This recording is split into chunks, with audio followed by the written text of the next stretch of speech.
In the first episode of Lovecraft Country, you're introduced to Atticus. And Atticus wakes up from this really weird dream where he's back in the Korean War, he's fighting off aliens, Jackie Robinson shows up, but he wakes up on a bus headed to his hometown of Chicago. And through conversation with another woman on the bus, you find out that Atticus is a sci-fi nerd who joined the army to get away from his dad, which is ironically bringing him back to Chicago, because his dad has gone missing and he wants to find him. So he heads to his Uncle George's house, and George is his dad's brother. And George lives there with his wife, Hippolyta, and their daughter Diana. And his uncle runs a green book service. He goes around the country finding out where the safe places for black people are to travel when they're touring the country. Through this service, he also accompanies people if they'd like. And since this is pre-cell phones, pre-iPads, to entertain yourself in a long car ride, you have books. And one such book in his uncle's place catches Atticus's eye. It's called The Outsider and the Others. And it's written by a guy named H.P. Lovecraft. Seems like he's kind of a horror writer. Think Stephen King. But Atticus puts the book down and starts having a conversation with his Uncle George because his dad had been missing for about 2 weeks. And it wasn't until his dad's landlord showed up wanting to know where the rent was where red flags went up. And Atticus thinks he has an idea of where he is because his dad wrote him a really weird letter. His dad's always been obsessed with finding out where Atticus's mother has come from. And in the letter, he describes that he's actually found out where she'd come from, and he wants Atticus to come home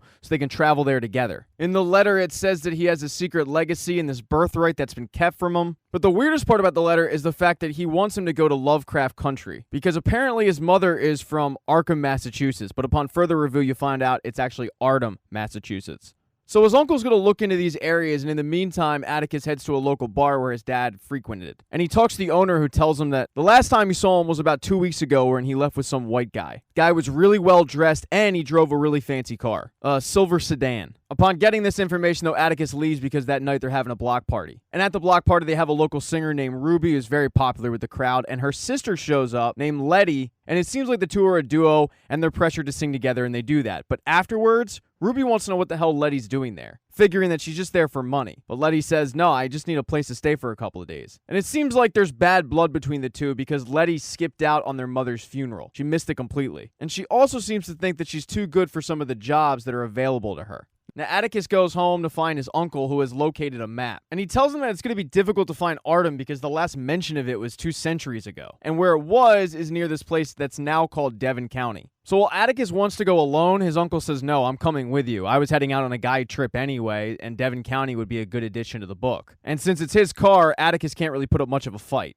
The next day when Atticus shows up, and by the way, I might just start calling him Tick since everyone else does, Letty is loading up his uncle's car. And this is the first time the two have seen each other, and they used to be childhood friends. She was the only female member of the science fiction club that he formed. And Letty likes what she sees because he is certainly filled out, but he is definitely surprised to find out that she's coming with him. Although Uncle George says she's only coming part way because her brother is working for a newspaper and he's going to look into this mysterious town of Ardham. So everybody loads up the car, and right before he leaves, Diana, or Dee as she's more commonly referred to, gives her dad a travel comic that she's made. And she's really, really talented. So Uncle George, Tick, and Letty head off through the Midwest, and they're traveling through racist America. And while doing this trip to Ardham, Uncle George makes mention of a diner that's a little bit out of the way, but he wants to check it out because he's heard about it. It might be a good addition to the book. It's in a place called Simmonsville.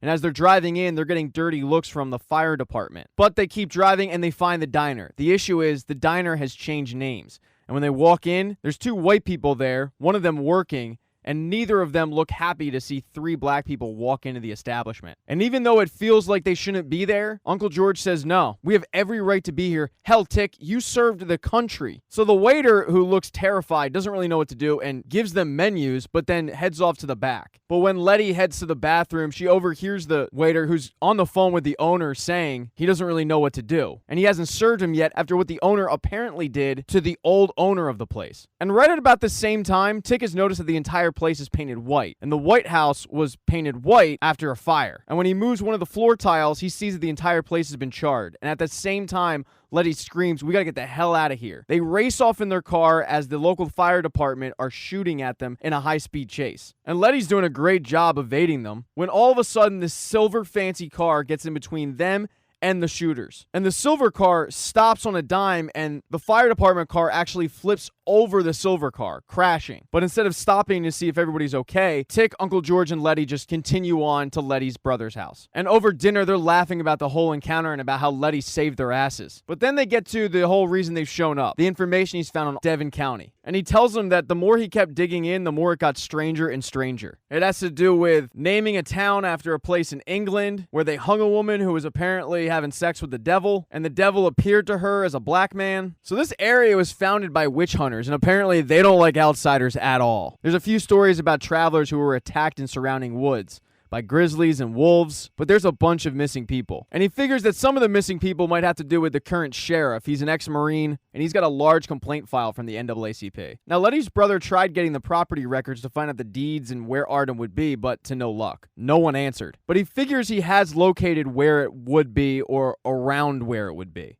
And Tick says, well, we'll just go to the registry. I mean, the maps of the property line would clearly delineate the route into Artem. That night, though, after dinner, Letty and her brother get into a big fight because her brother has lent Letty money before and she's kind of blown it, getting friends out of jail and whatnot. And the argument is getting pretty heated. So Uncle George and Tick decide to go out. And they themselves get into an argument about Tick's dad and about why Uncle George is always defending him. Because Tick's dad had told him that going into the army was a waste of time and a waste of his life. He never supported him and never even wrote to him. But Uncle George tells him he would come over to my house every day and he would want an update, and he wouldn't leave until he got one. And Uncle George defends him because he felt bad. He got the brunt end of it when they were kids, and Uncle George feels like he should have done more. So both families are currently kind of fighting amongst themselves. And because of it, the next morning, Letty doesn't stay with her brother. She packs her bags and heads off with Uncle George and Tick. And using the maps, they're trying to find the road, but they're in the woods and they can't do it. They keep circling and circling to no luck. And finally, that sheriff who they were warned of shows up, wanting to know what they're doing there, and also mentioning that it is a sundown county, which means you can't be out after sundown. And they don't have much time to get out of there, especially because he's following them and he's willing to pull them over if they go over the speed limit. But with Tick driving, they barely make it over the county lines and they think they're home free. Unfortunately, the sheriff had called backup. No matter what they did, they were getting arrested. And with the sheriff's men, they're dragged into the woods because the sheriffs are claiming that there were robberies going on and they think that they were guilty of it, even though they said they're from Chicago. They're just passing through town. But as they're on their stomachs in the woods with the guns pointed at their heads, everybody's hearing something around. And that's when something flies out of the woods and attacks one of the cops. So Letty and Tick get the hell out of there, running and finding a local cabin and hunkering down. Although two of the cops, one of whom had his arm ripped off, also show up at the cabin, and they've got Tick and Letty by gunpoint. Eventually, Uncle George does show up as well, having laid low for a little bit, and they kind of figure out that whatever's out there is scared of light because Uncle George had a flashlight and he wasn't being attacked. And the thing that is out there is this monster with eyes covering it. It's something that was actually in one of Lovecraft's books that Tick was describing earlier in the episode. So they figure, let's just get the car because of the headlights. And while Tick wants to go, the cops have him at gunpoint and they say, no, Letty goes. So Letty races off, and in the nick of time, she's able to get in the car and turn on the headlights and scare it off. But while they're waiting for Letty, the cop who had his arm ripped off is turning into one of those things. And right before it's about to take all of them out, Letty bursts through the cabin wall with the car, shining the headlights on it, and it flees into the night. The group uses flares and headlights to keep all of these monsters at bay, who eventually are called back by whoever is controlling them. And in the morning, they're able to locate Artem. It's this massive, massive mansion on this sprawling property. And in the driveway is that silver car that had gotten between them and the firemen who were trying to kill them in Simmonsville. When they knock on the door, this guy answers and he just looks at Tick and says, "Welcome home. We've been expecting you." In episode 2, you find out that the guy that answered the door is named William. And since the group was in pretty rough shape, he gives each of them a room. And amazingly, each room is catered to who's ever in it. So Letty has a wardrobe full of clothes that fit her perfectly. And in George's room, he's got a bunch of books that are all of his favorite books. The only person that the room isn't catered to is Tick, who finds this a little too convenient. And all Tick cares about is where his dad is, because William told him that Christina Braithwaite took his father to Boston to see a lawyer 2 nights ago. But William's claiming he doesn't know really any other details. So Tick says, that's fine. What hotel are they at? Let me call them. But William says there are no telephone lines. Samuel Braithwaite didn't want to be disturbed. They then see this creepy painting of a guy who's wearing a cloak with different designs on it, wearing a ring, and they inquire as to who the painting is. And William lets them know that it's a guy named Titus Braithwaite, the founder of Artem, and the founder of the lodge that they're currently staying in. And Titus became rich through the slave trade, although William says that he was known to be notoriously kind to his, quote, help. He then reveals that what they're actually standing in is a replica because the original house completely burned down in a fire. And it was through this fire that Titus and everybody who was inside died. But then William stops and says, well, almost everybody inside. He then tells him that Samuel Braithwaite has called a meeting of fellow lodge members for a celebratory dinner that night. And until everybody shows up, they have the run of the place. William finally leaves them to have lunch, and both George and Tick think that something's off. They definitely don't think that Tick's father is in Boston, and they figure that these people want to keep them there for whatever reason.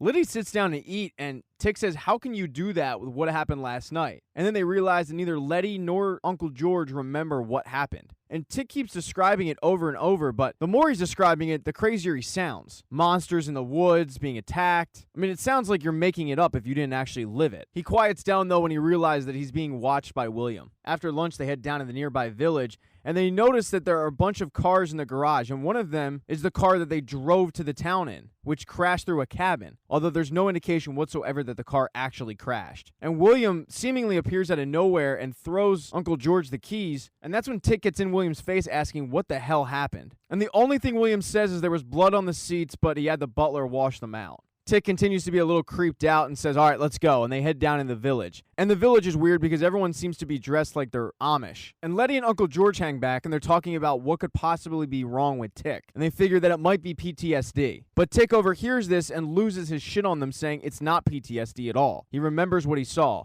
And then he hears that whistle. The same whistle that called off whatever the hell was in the woods the other night. So they follow it to find a woman with 2 dogs on a chain. And Tick starts accusing her of being in the woods last night, demanding to know what the whistle is for. And the dogs continue to bark, and she doesn't really seem like the welcoming type to black people. And that's when Uncle George says, I'm sorry, but we're guests of Samuel Braithwaite's. And George asks, are you the sheriff? Because the building she's standing behind is the only stone building in the entire village. But she kind of chuckles, not answering the question, and shows them what that building is. It's where they keep the dead carcasses of animals that they're going to eat. And George, Letty, and Tick start walking away pretty quickly, because this woman is creepy. But it's not a total loss, because George realized that the inside of the silo has a stone foundation, which means it's got a dungeon-like basement, which would be perfect for keeping somebody there. So they figure that's got to be where Tick's dad is. They start walking back to the lodge, and that's when George remembers something that Tick's mother had told him. That her great ancestor, a slave named Hannah, escaped her master's house after a fire. And they're putting all the pieces together to figure out that Titus Braithwaite very well could have impregnated this slave, and she was able to escape,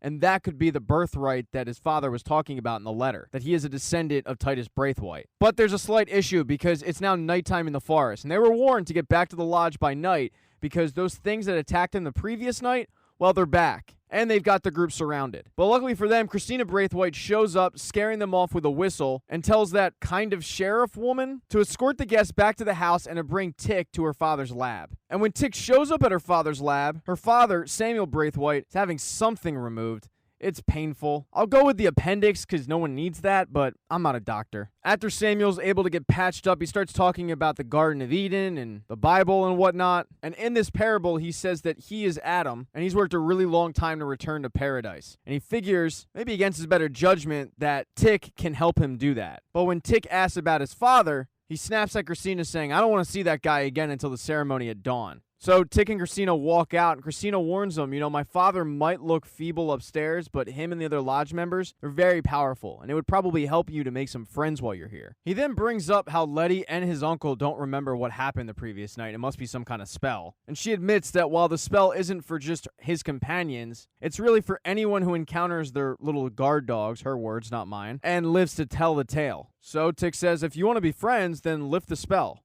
Have them remember what happened. And she does so. All of a sudden, you hear Letty and George screaming, but when Tick goes to get them, he's trapped by some force field. And all of a sudden, the door shuts and they're all trapped inside. Christina then gets called off because a cow is giving birth, and she gave explicit instructions to let her know when the cow is about to be breached. So she starts digging around this cow, and you're expecting a calf to come out, but nope, it looks like a baby, one of those, quote, guard dogs. Back in the room, however, with really nothing to do, George was able to find a secret library behind one of the bookshelves when he took a book off. And he starts digging around, but all of a sudden, Tick's mother appears, Dora. And George clearly had a relationship with her, but he knows it's not real because Dora is dead. And George isn't the only one who's having this phantom visitor, because everybody who's had a relationship with somebody is getting one of these. For Tick, it's somebody from the Korean War who's attacking him, but he's fighting her off. And for Letty, it's ironically Tick. But in each one of these situations, something goes bad. And little do they all know that they're being watched by the other lodge members for their entertainment. They're only allowed out of their rooms when the dinner bell goes off, and William shows up saying that it's a black tie event, and unfortunately for Letty, it's men only. When William leaves, he asks George, "Who did you see?" But George doesn't want to talk about it. But Tick does. He starts talking about something that happened in the war, and that's when Uncle George brings them both together, calming them both down, and then says, "I think I came across something that can help us get out of here." So George and Tick put on black ties and suits and head to this event where they're getting dirty looks from pretty much everybody there, because they're the only two black people there. And Samuel Braithwaite shows up and starts making the speech about how their founder, Titus, was the son of a son, and they follow in his image just like he followed in the first son's image, i.e. Adam from Adam and Eve. He says Titus, just like Adam, gave of himself to empower the founding members of the order. And to honor him, he's going to give himself. That's when all these waiters come out with plates of little slivers of Samuel's appendix. And Uncle George is about to chow down, but Titus backs him up, saying, you might not want to do that. So everyone starts chowing down on Samuel's appendix, and George decides to use that information that he uncovered. He says, "You guys all belong to this club called the Order of Ancient Dawn, and I came across your bylaws." And he found those bylaws, by the way, in that hidden library behind the bookshelf. So at this point, all the members are kind of looking at this guy like, what the hell is he talking about? And through reading these bylaws, you find out that they didn't allow black people there, which begs the question, why are Tick and Uncle George there? And that's when Uncle George found the loophole, that men who are direct descendants of Titus are members. And not just any old members. They're called sons among sons. And because of this, they can boss around the regular members. So George says because he figures that Tick is the last blood heir of Titus, that would mean that he qualifies. And the room is pretty surprised. And Tick stands up and says, "I want everybody except Samuel to get the fuck out of here." So the group reluctantly does so. And Samuel lets him know that while the others kind of believe in that, he doesn't. He says Titus used something called the Book of Names to make his body more powerful. And Tick is a reservoir of that power. And while Tick is useful for the work that he has to do, that doesn't mean that Tick is indispensable. And then Samuel walks out. So after this dinner, they go and they try to find Tick's father in that stone building. And then sure enough, there is a dungeon where they find an item that definitely belonged to Tick's dad. But Tick's dad is nowhere to be found. And that quasi-sheriff comes down and has George and Tick at gunpoint. But luckily for the both of them, Letty followed them there and she knocks her out. And as they're all wondering where the hell Tick's father went, George remembers that his favorite book is The Count of Monte Cristo. And in the book, he escaped prison. I don't know, it was on a summer reading list, but bear with me. And through moving a stone, you find that he had tunneled out. And they must have just missed him, because they leave the cellar, Letty hotwires the silver car, and they end up running into Tick's dad, whose name, by the way, is Montrose, trying to escape. And you would think that Montrose would be thrilled to see the group, but he's not at all, wondering what the hell they're all doing there. And Tick goes, "You wrote for me to come." But Montrose looks at Tick and says, "We haven't spoken in over 5 years. I didn't think you were stupid enough to show up because I wrote a letter under duress." During the squabbling, though, Letty reminds them, "We should probably get the hell out of here now." So Montrose reluctantly gets in the car with the rest of them, and as they're heading out of town, George continues to go on about what he found. That this lodge was founded by Titus Braithwaite after he discovered what they call the Book of Names. And this is the book of life, transformation, Genesis. They are obsessed with immortality. And a failed attempt at getting immortality is what burned the original lodge down. But then all of a sudden, as they're driving on a bridge, they hit a force field, completely wrecking their car. And from behind them, Samuel and Christina show up. And as Letty slowly gets out of the car, Samuel shoots her. Tick immediately starts to try to help her out, but he can't really do it. He's begging Christina to help, but she's not moving at all. And Letty ends up passing out from the wound. And then Samuel shoots George, giving Tick an ultimatum. "If you help me out with this ceremony, willingly, I'll save him." So as Tick is being prepared to go through this ceremony, Christina lets him know what the ceremony is. She says that her father intends to open the door to the Garden of Eden. He believes he'll step through that portal into eternal life. Tick kind of chuckles and said, "Well, that didn't go too well for Titus, did it?" But Christina says the language of Adam is a tricky thing to get right. But because Tick is a direct descendant, it might give Samuel's spell that extra oomph that's needed to open up the portal. He then notices that Letty has woken up because he, just like the lodge members earlier, are able to look into the room that she's currently staying in. So Letty's been saved. And Christina lets him know that her father will stick to his word if he goes through with this. He will save Uncle George. So they give him a robe, they give him one of those fancy rings, and he gets ready to go on through the ceremony. But back in that room, Letty is woken up and she's wondering how the hell she's alive. And she's cleaning herself up as Uncle George is having a conversation with Montrose. And the brothers are having a conversation about their childhood and how their dad ended up beating on Montrose pretty good. And it morphs into a little bit of a mini fight when Montrose says, "How many times do I have to tell you I don't need help on raising my son?" And George says, "Well, he might not be yours." And this pisses Montrose off. He tells his brother, "I don't care if you have a bullet in you. We settled this a long time ago. Shut your fucking mouth." And George says, "I know, we agreed we wouldn't speak on it, but now I have to. Because you might be all Tick has left," as George thinks that he's gonna die. So to save George, Tick goes through the ceremony. And it seems like it's pretty painful, but it also seems like it's working. The portal does open up, and grass starts growing everywhere, but then Tick sees the slave Hannah. And when he sees her, all of a sudden, things start going wrong. And Tick suddenly screams, shutting the portal and killing Samuel in the process, along with a couple of other members. And the entire structure starts caving in on itself. And Tick sees Hannah running out of the place, but when he gets close to the exit, she just disappears. And the entire lodge is completely destroyed. And as Tick is overlooking the rubble, Letty shows up and gives him a big hug, but she's pretty upset. And that's because when she brings Tick over to the car, his uncle has succumbed to the wound and died. And Tick completely breaks down. Episode 3 takes place about 3 weeks after Uncle George passed away. Everybody's gotten back to Chicago, and Letty's even brought a house. She claims that she got the money from winning the lottery, and she surprises Ruby with it, telling her that she's planning on fixing it up and creating a boarding house for other black people in the neighborhood that need help. But Ruby lets her know that might not be the best idea because a black couple moved into an all-white building not too long ago, and it created a lot of problems. But Letty says there's strength in numbers, so that's where they're going to live. Now, Tick, meanwhile, has been staying with Dee and Hippolyta, and he's been helping out around the house, but he's worn out his welcome, and he knows it. He's just been driving Hippolyta insane as she deals with the death of her husband. So he heads on over to his dad's place, and he finds his dad asleep in the middle of a dream, and he wakes him up. And his dad was mumbling, "I got you, kid." And immediately, Tick knows what he was dreaming about, because when they were kids, George and Montrose were in a riot together, and they were about to get killed when some random stranger came out, swinging a baseball bat like Jackie Robinson, and took out the guys who were ready to go in on Montrose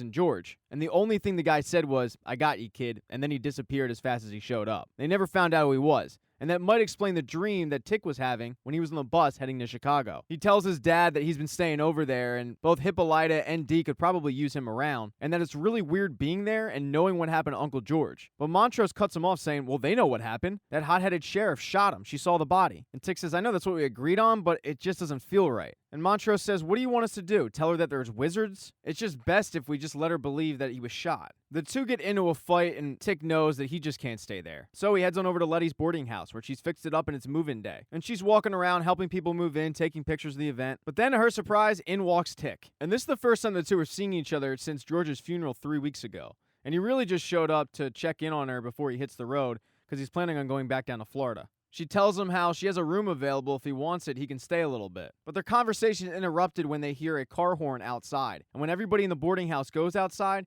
they see their white neighbors, and they are not pleased that they're there. And they're the ones who are blaring on the horn using a brick to keep the horn going all night. And that's when Tick decides, you know what? Yeah, I will stick around. So a couple days later, the car horn is still going strong, and the community is even banded together to make signs that say, "We are a white community. Undesirables must go." But Letty and her group haven't moved out. But as Letty is sleeping, you just see two arms grab the sheet of her bed as a really mangled face pops up from the floor. And Letty can't see any of this because she's sleeping, but the arms grab the sheet, and that's when she wakes up in a sweat because something is wrong with her radiator, and it has put the heat up at full blast in the house. And since most people have their windows closed because of that car horn, they wake up drenched. So Letty heads down to the basement, fixes the radiator, or it might be a furnace. I don't know, I'm not very handy. Probably why I make YouTube videos. But then she hears a noise, and she starts searching around the basement, and she can hear voices whispering, and the floorboards are moving. But then all of a sudden, the floorboards shoot up, and she can hear those voices even louder, and it freaks her out. So she goes to get Tick to investigate, and they find a room underneath the basement floorboards. But when they go in, nothing's there. And Tick thinks maybe it's the stress of what they went through in Artem. That night, though, they have a massive housewarming party with everybody there, including Tick. And Hippolyta showed up with a bunch of food. She's brought over the food that she just can't eat, since people are dropping off food since George died. And she makes a dig at Tick, to which Letty says he said he was helping out. And Hippolyta says he was. And he was doing all these little things, but he wasn't doing it like George did. And she knows that she's being ridiculous, but it annoyed her. Later on in the party, she goes looking for Dee, and Dee is downstairs playing with a Ouija board with a couple of their kids. And like typical kids, they ask if anybody's there. And then all of a sudden, the Ouija starts moving to spell out George. And it really upsets Dee, who says it's not funny, but all of the kids say, it wasn't me, we didn't move it. And as Hippolyta is looking for Dee, one of the rooms in the house opens up, as if it's inviting her in. So she goes to investigate and finds this really weird art piece that she is transfixed upon, as if it was put there for her. But the party rages on, and Tick comes inside. He was keeping watch on the porch in his army uniform, and one of the guys from the neighborhood who he knows a little bit but doesn't seem to really like mentions to him that he's noticed that Tick and Letty might have a thing. And this guy used to date Letty back in high school, and he's feeling a little nostalgic. But if Tick has laid his claim, then he's gonna back off. And he gestures over to Letty and says, but you might want to act quickly because Letty is dancing very seductively with another guy. So when Letty goes to the bathroom,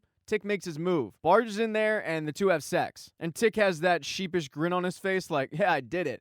But Letty's feeling really awkward and confused. But as she's sitting downstairs with her sister, trying to get her thoughts together, they hear something outside, and when they go to the window, they notice a cross burning. And that is the final straw for Letty Lewis. Because Letty Lewis becomes Letitia fucking Lewis. She grabs a baseball bat, and she starts going to town on the cars that are parked outside blaring horns, busting them all up and bashing that stupid brick off of the steering wheel. And she ends with the most epic bat flip at the white people in the neighborhood that are standing on their lawns looking aghast. But since it's 1955, the cops come, and who do they arrest? Letitia Lewis. And as she's sitting in the paddy wagon, she starts getting questioned as to why she bought the house. And the driver of the paddy wagon is driving pretty erratically, and it's causing Letty to fly all over the place, getting busted up pretty good. And when the car stops, the cop says, you really don't know anything about that house you bought, do you? He tells her that they found the body parts of 8 black people in the basement of the house. And they were buried in that room where the noises were coming from in the basement. But Letty gets bailed out, heads back to the house, and Letty's been taking pictures around the house, and she turns that room in the basement into a dark room.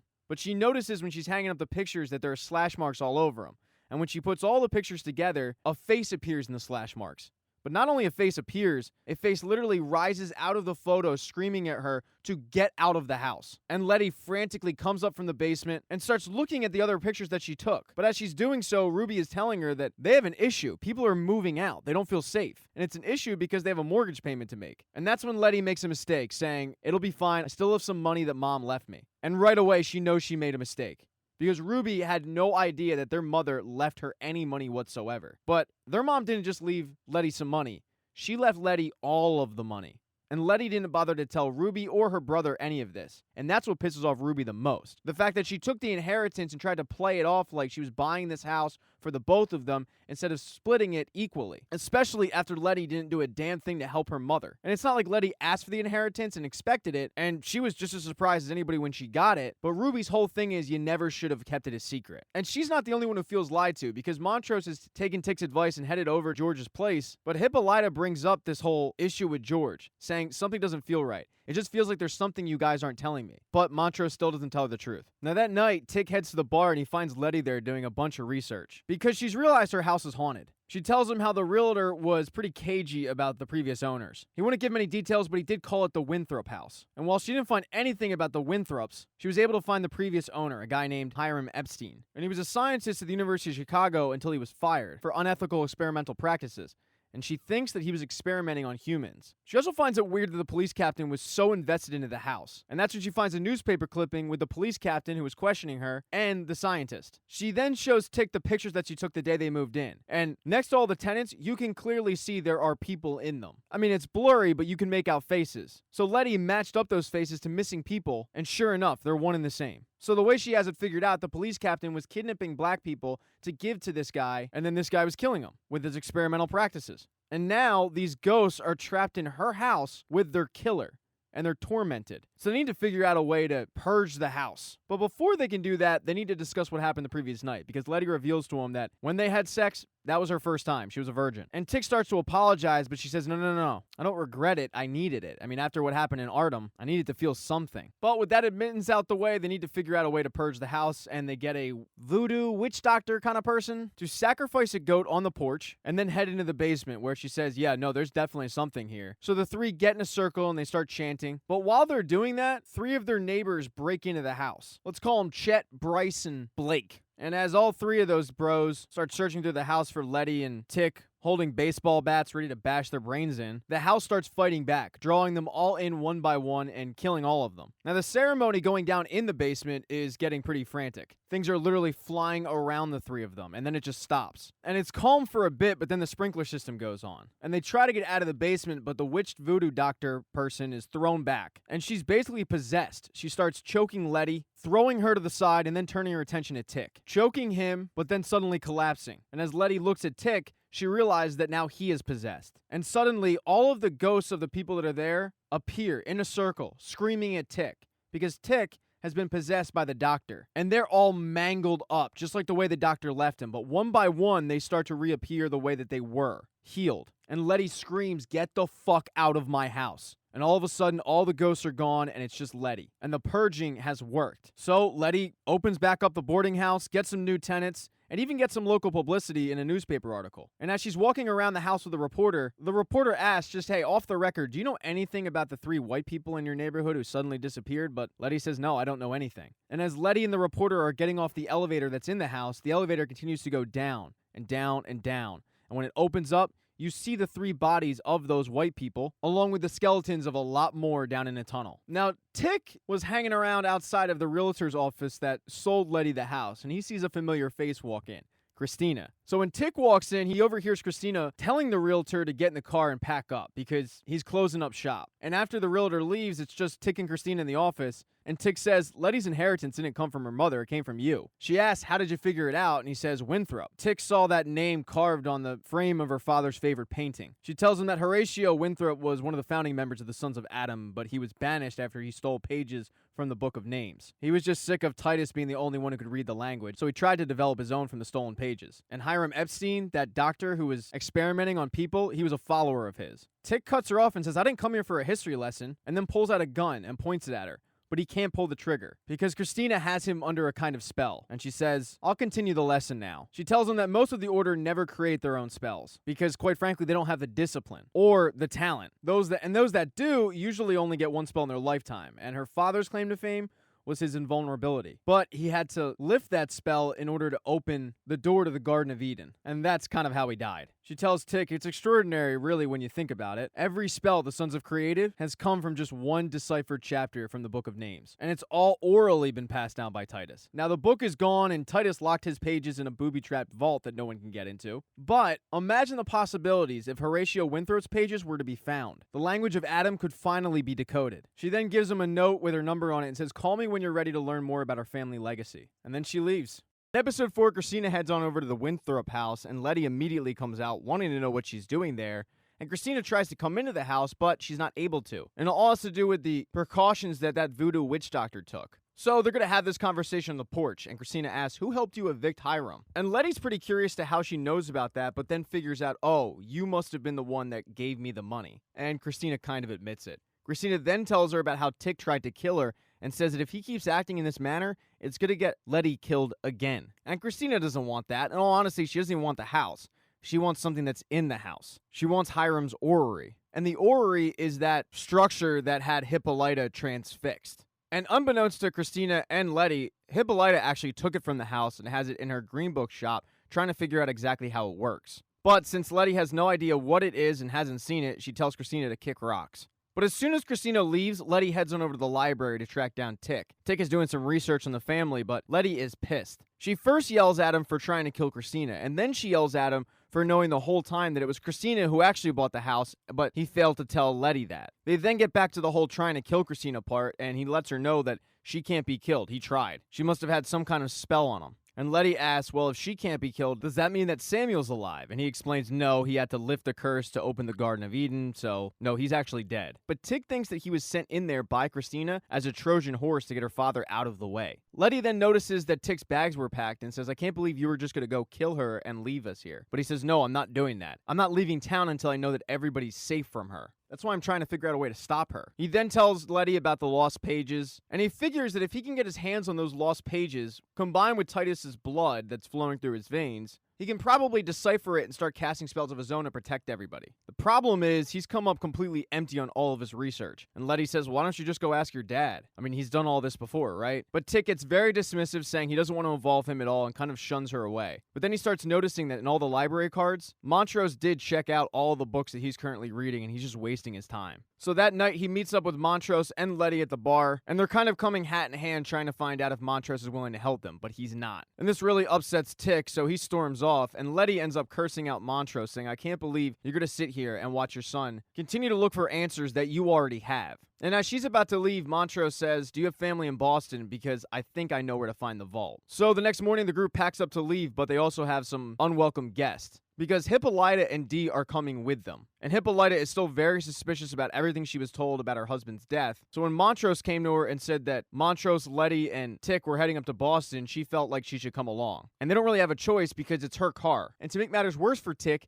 as they're leaving, Tree, the guy from the bar that he really doesn't like, ends up hitching a ride with them. So Montrose, Tick, Letty, Hippolyta, Dee, and Tree all head up to Boston together. And Montrose is convinced that the vault is in this history museum, and he's got an in with one of the security guards there, so that's where they head. And when they arrive at the museum, the group kind of goes their separate ways a little bit, as Tick, Letty, and Montrose go looking for the vault, with Tree kind of tagging along. And the group figures the best place to start looking for it is in the Titus Braithwaite wing of the museum. This wing has all of his artifacts that he was given upon his journeys around the world. And as Tick is looking over some of these artifacts, you kind of get a sense of why he doesn't like Tree. Tree is pissed off at Tick because Tick told Letty that Tree told him that they used to hook up back in high school. I know, it's confusing. But Tree thinks it's kind of a violation of a man code, and Tree thinks it's revenge for when Tree sent Tick back in the alley to watch Sammy, the bar owner, get a blowjob from another guy. But Tick says, I don't really care about that. Sammy's free to do whatever he wants. But Tree says, well, I thought you might want to know about that because after you left for the army, your dad spent a lot of time with Sammy. And in that moment, Tick looks over to see his dad talking to that security guard that he has an in with. And you can tell the comment by Tree really bothered Tick. So when Montrose comes over, Tick says, how exactly do you know that guy? And Montrose says, oh, he's a friend of the bar, but you can trust him. And the security guard is going to let the group in that night to start snooping around, but they don't have a ton of time to do it.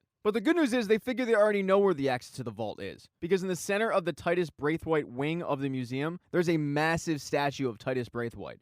And it's gotta be there. So that night, they sneak back into the museum, and when the moon hits the statue, the ray from the moon goes from the statue to a glass case where there's a map, and then back to an unassuming part of the statue. And when Letty presses it, sure enough, the vault opens. So Tick heads down and finds 3 doors and yells up to Letty that he's gonna need that map, which is a little bit of a problem for Montrose since he told the security guard they weren't gonna mess with anything. But Letty becomes Letitia fucking Lewis, breaks the glass, steals the map, and heads down into the vault. And Montrose isn't going to stand there alone, so he heads down to the vault as well. And they're trying to figure out which one of the 3 tunnels they want to follow. And Letitia convinces them to go down one, and after about 20 minutes, they're wondering if they made the right decision, but it's too late, they can't turn back. And eventually they come to a part where it's just a wooden plank, and if you fall, you're probably going to die, and they can't see what's on the end of it. But with no other choice, they have to go forward. So Tick ties her up with a rope, and Letty's the first one to get on the plank. And everything's going great until she comes to a booby trap part and screams. So Tick goes on the plank to find out what's going on and figures out that it is a booby trap. And she's just going to have to time it to get by it. Tick and Letty are able to do that. But once Letty crosses the booby trap part,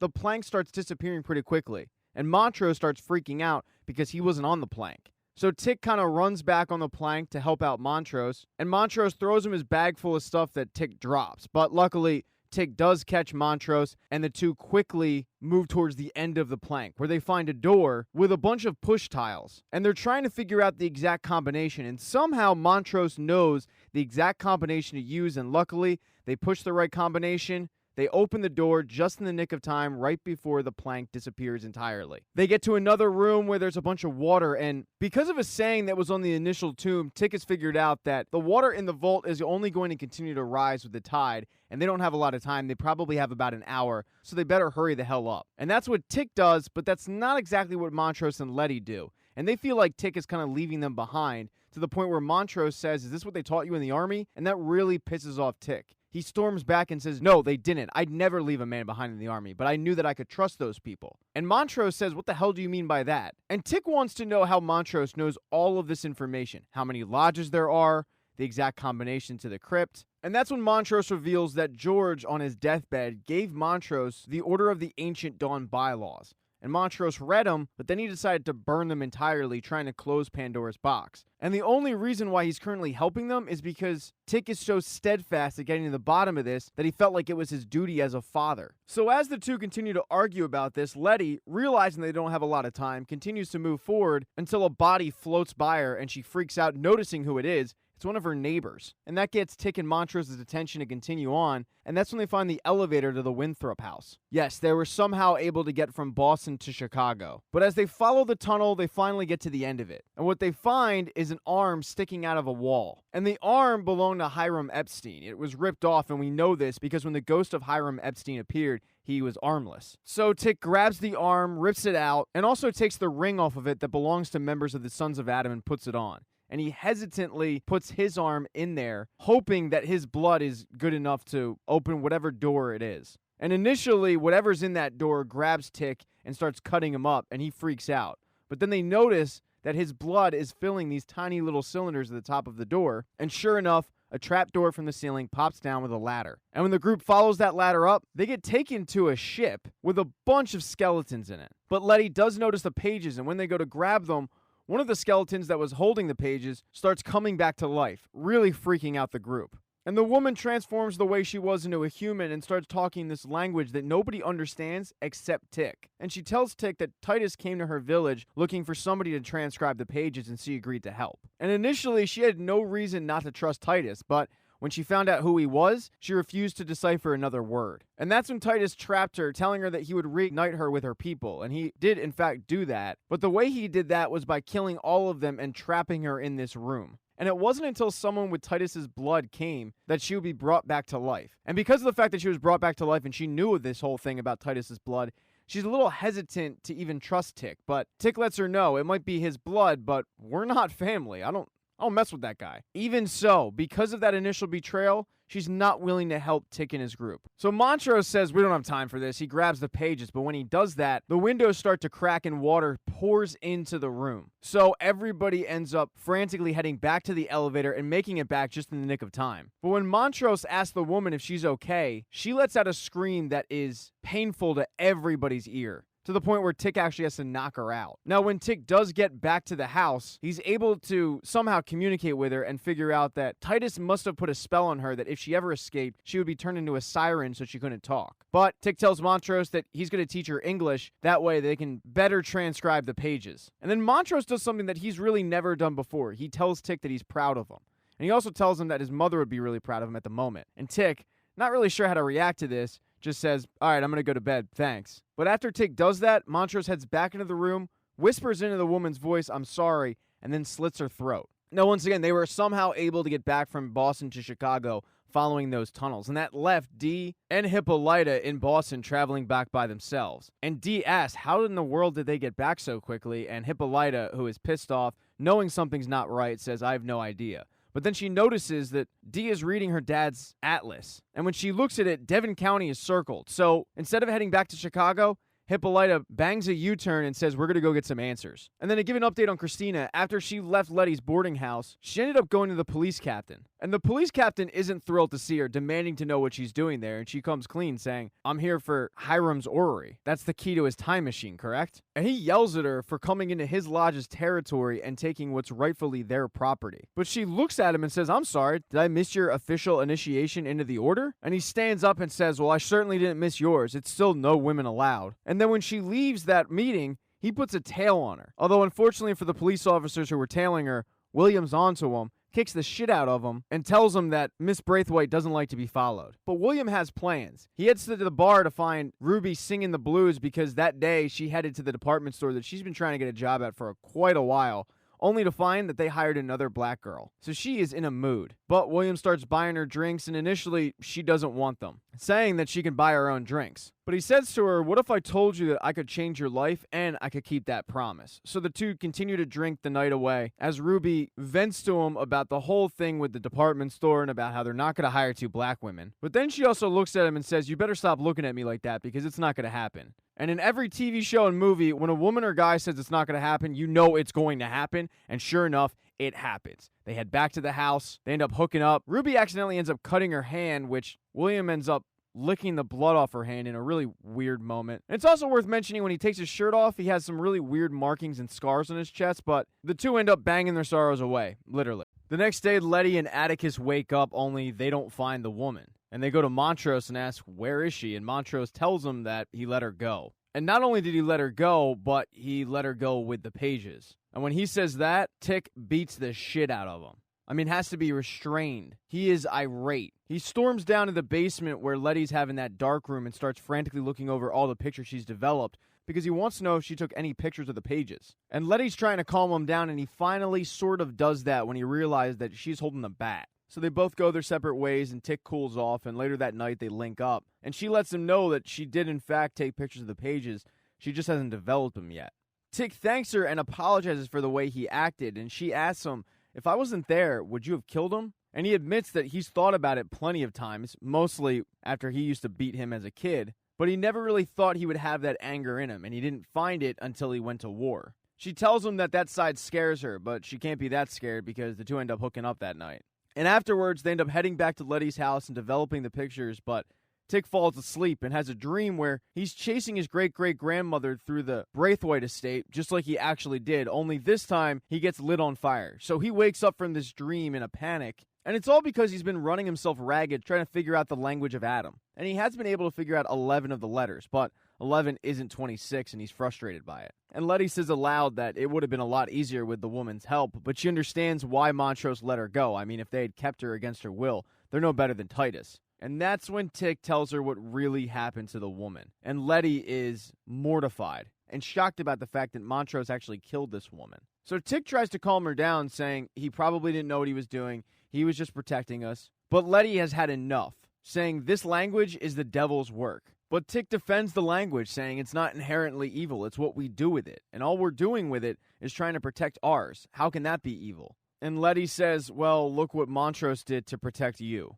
Letty goes upstairs and takes a bath, and Tick goes to check on her and apologizes for all the bad that he's brought on to her. But he says that he is trying to bring some good. But Letty kind of looks at him perplexed, saying, "What does that even mean? Because the last time I thought we were going somewhere, you had packed your bags and were heading down to Florida." But Tick doesn't answer that question, instead telling Letty that there was a girl in Korea, and their relationship ended in a pretty strange way. And Tick has called this girl before and hung up, and this is the same girl that visited him in the Braithwaite estate and was attacking him. So even though they haven't seen each other in a while, she is still very much a part of his life. And while he doesn't know if he loved her because he never really had an example of it, he tells Letty that he knows what they have is special. So he ends the night on a good note, heads back down to the basement, and continues to work on the language of Adam. And he suddenly has a breakthrough, and it is very unsettling to him. He runs over to the phone and calls the girl in Korea. And when she answers, Tick says, "How did you know?" And she says, "Do you believe me now? You should have listened to me." And Tick asks her, "What are you?" But she never answers. She just hangs up the phone. And it leaves Tick's hand trembling, holding the decoded message that just says, "Die." Now, after getting the shit beat out of him, Montrose confirmed a rumor that was going around town by Tree that he's gay because he heads over to Sammy's place and hooks up with him. But you can tell that Montrose isn't really comfortable with it. And that night, Sammy takes him to a drag show where Sammy performs, but Montrose is still not all that comfortable.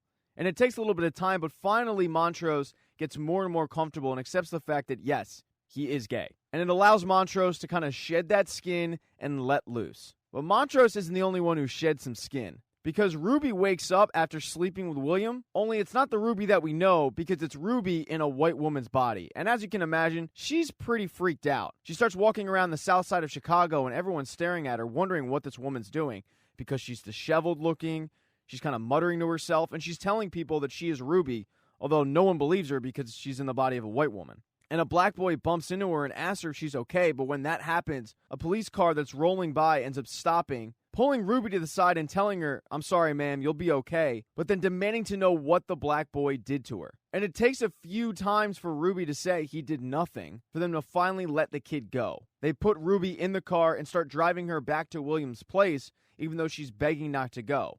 But they tell her, "Your husband called us, he told us about your episodes, we're taking you back where you belong." But before she can really put up much of a fight, she starts convulsing. She has no idea what's going on. And William takes her into the house, and the seizures are getting worse and worse, and she says, "I don't want to die." But the pain is getting too much, and she starts screaming. So William turns on a TV where, ironically, the newscaster is talking about cicadas that are going to attack the Chicago area after shedding their skin. And that's what Ruby does, because William cuts her open, allowing her to shed the skin of a white woman and get back to the Ruby we've come to know.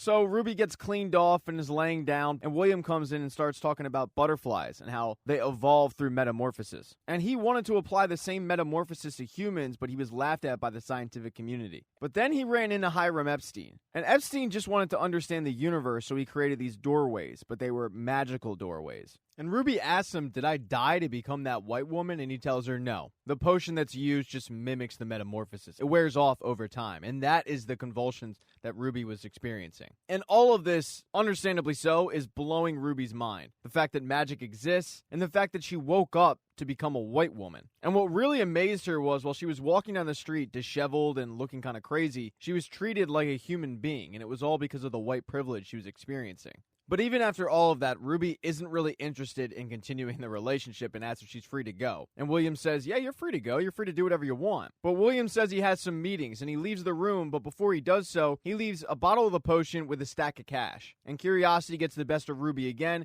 and she takes the potion to once again walk around town experiencing life as a white woman. And she has a great day. She gets ice cream. She doesn't even have to pay for it because she's white. And anytime you get free ice cream, that's a win. So she goes back home, transforms back to the original Ruby, and is taking a bath, and in walks William. And she asks him, "Why are you going to share magic with me?" And he tells her that she now owes him a favor. And it's a small favor, but he has a female friend that's going to need something of her very soon.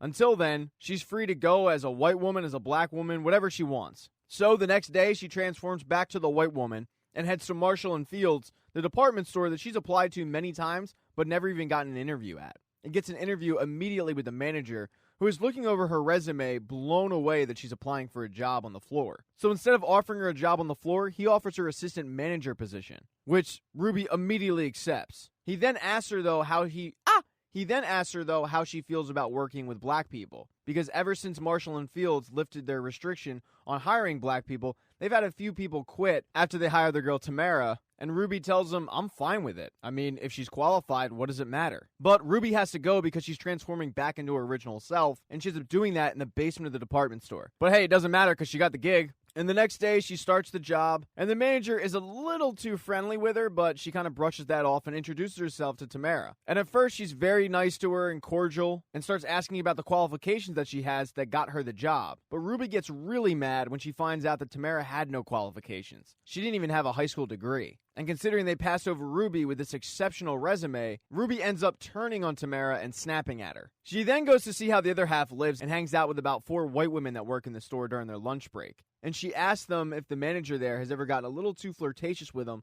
but they kind of laugh her off, saying, "No, he's a choir boy." And as they're dancing around and kind of having fun, one of them mentions that she's going to say something that probably everybody's thinking. "Let's hope no more Tamaras come through the door." And Ruby says, "Well, let's hope that if they do, they're more qualified than her." But the woman who made the original comment says, "Well, of course she's not qualified. She's a Negro." And Ruby is visibly annoyed, but she's holding it in because she's remembering, "I'm now a white woman." And another woman in the group asks, "Do you think that Tamara can take us to the South Side to go to a bar? You seem friendly with her." But Ruby looks at her and says, "Why would you want to go there? I mean, I've been to the South Side of Chicago. It's not that great." And all of these women are amazed that Ruby, who in their minds is a white woman, has actually ventured to the South Side of Chicago, acting like it's North Korea. And one of the women says, I can't believe you went there. Were you scared around those? And Ruby just cuts her off and says, you mean the people? But the women don't even know what they're saying, and they just laugh it off, saying, Tamara will definitely take us. After work that day, everybody's leaving, and Ruby gets picked up by William. And when all the women see William, Ruby immediately becomes the envy of all of them. But he's not just doing this out of the kindness of his own heart. He's doing it because he's calling in that favor. And that favor is going to be for Ruby to attend a party at the local lodge that night, posing as one of the help staff. And Ruby isn't too thrilled about the fact that she's going to be surrounded by a bunch of white people serving them hors d'oeuvres. But William says, go there, do the job, and wait for Christina to show up and give you instructions. So Ruby does that. She's handing out hors d'oeuvres, including to the police captain who's there. And you overhear the police chief say that it was the demand of all of the members that he take over the club. But finally, Ruby sees Christina. And Christina hands her a rock with a symbol on it and says, hide this in the police captain's office. But Ruby doesn't want to do that. As a black woman, she doesn't want to get caught snooping around the police captain's office.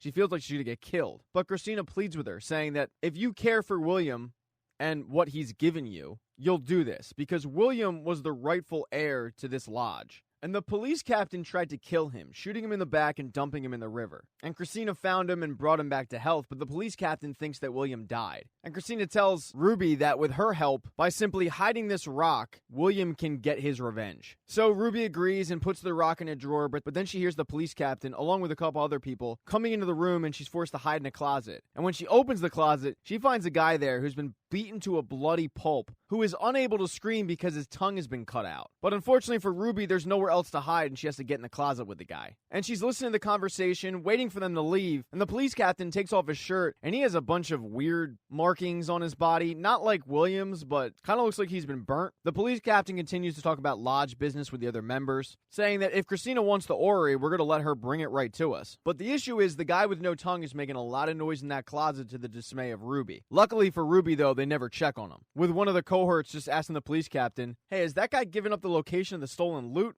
But the police captain says, no, not yet, but he will. And then everybody heads off, and Ruby's able to get home that night. So the next day, she transforms back into a white woman, heads to work, and sees Tamara on the floor and ends up reaming her out for not doing her job properly. She can't simply be as good as a white person. She needs to be better than them. Because if she's not, that's how you end up in a closet with your tongue cut out. And the conversation is getting so animated that the manager actually comes over and asks if everything's okay. But Ruby says, no, everything's fine. Tamara actually agreed to take us to the south side tonight so we can all let our hair down. And obviously Tamara didn't do this and has no interest in it, but she doesn't really have a choice. So Tamara accompanies Ruby, the manager, and 4 white women to a south side bar so they can have fun. But Ruby's not having fun at all. In fact, she's miserable. And she goes out to the alley and transforms back into her real self.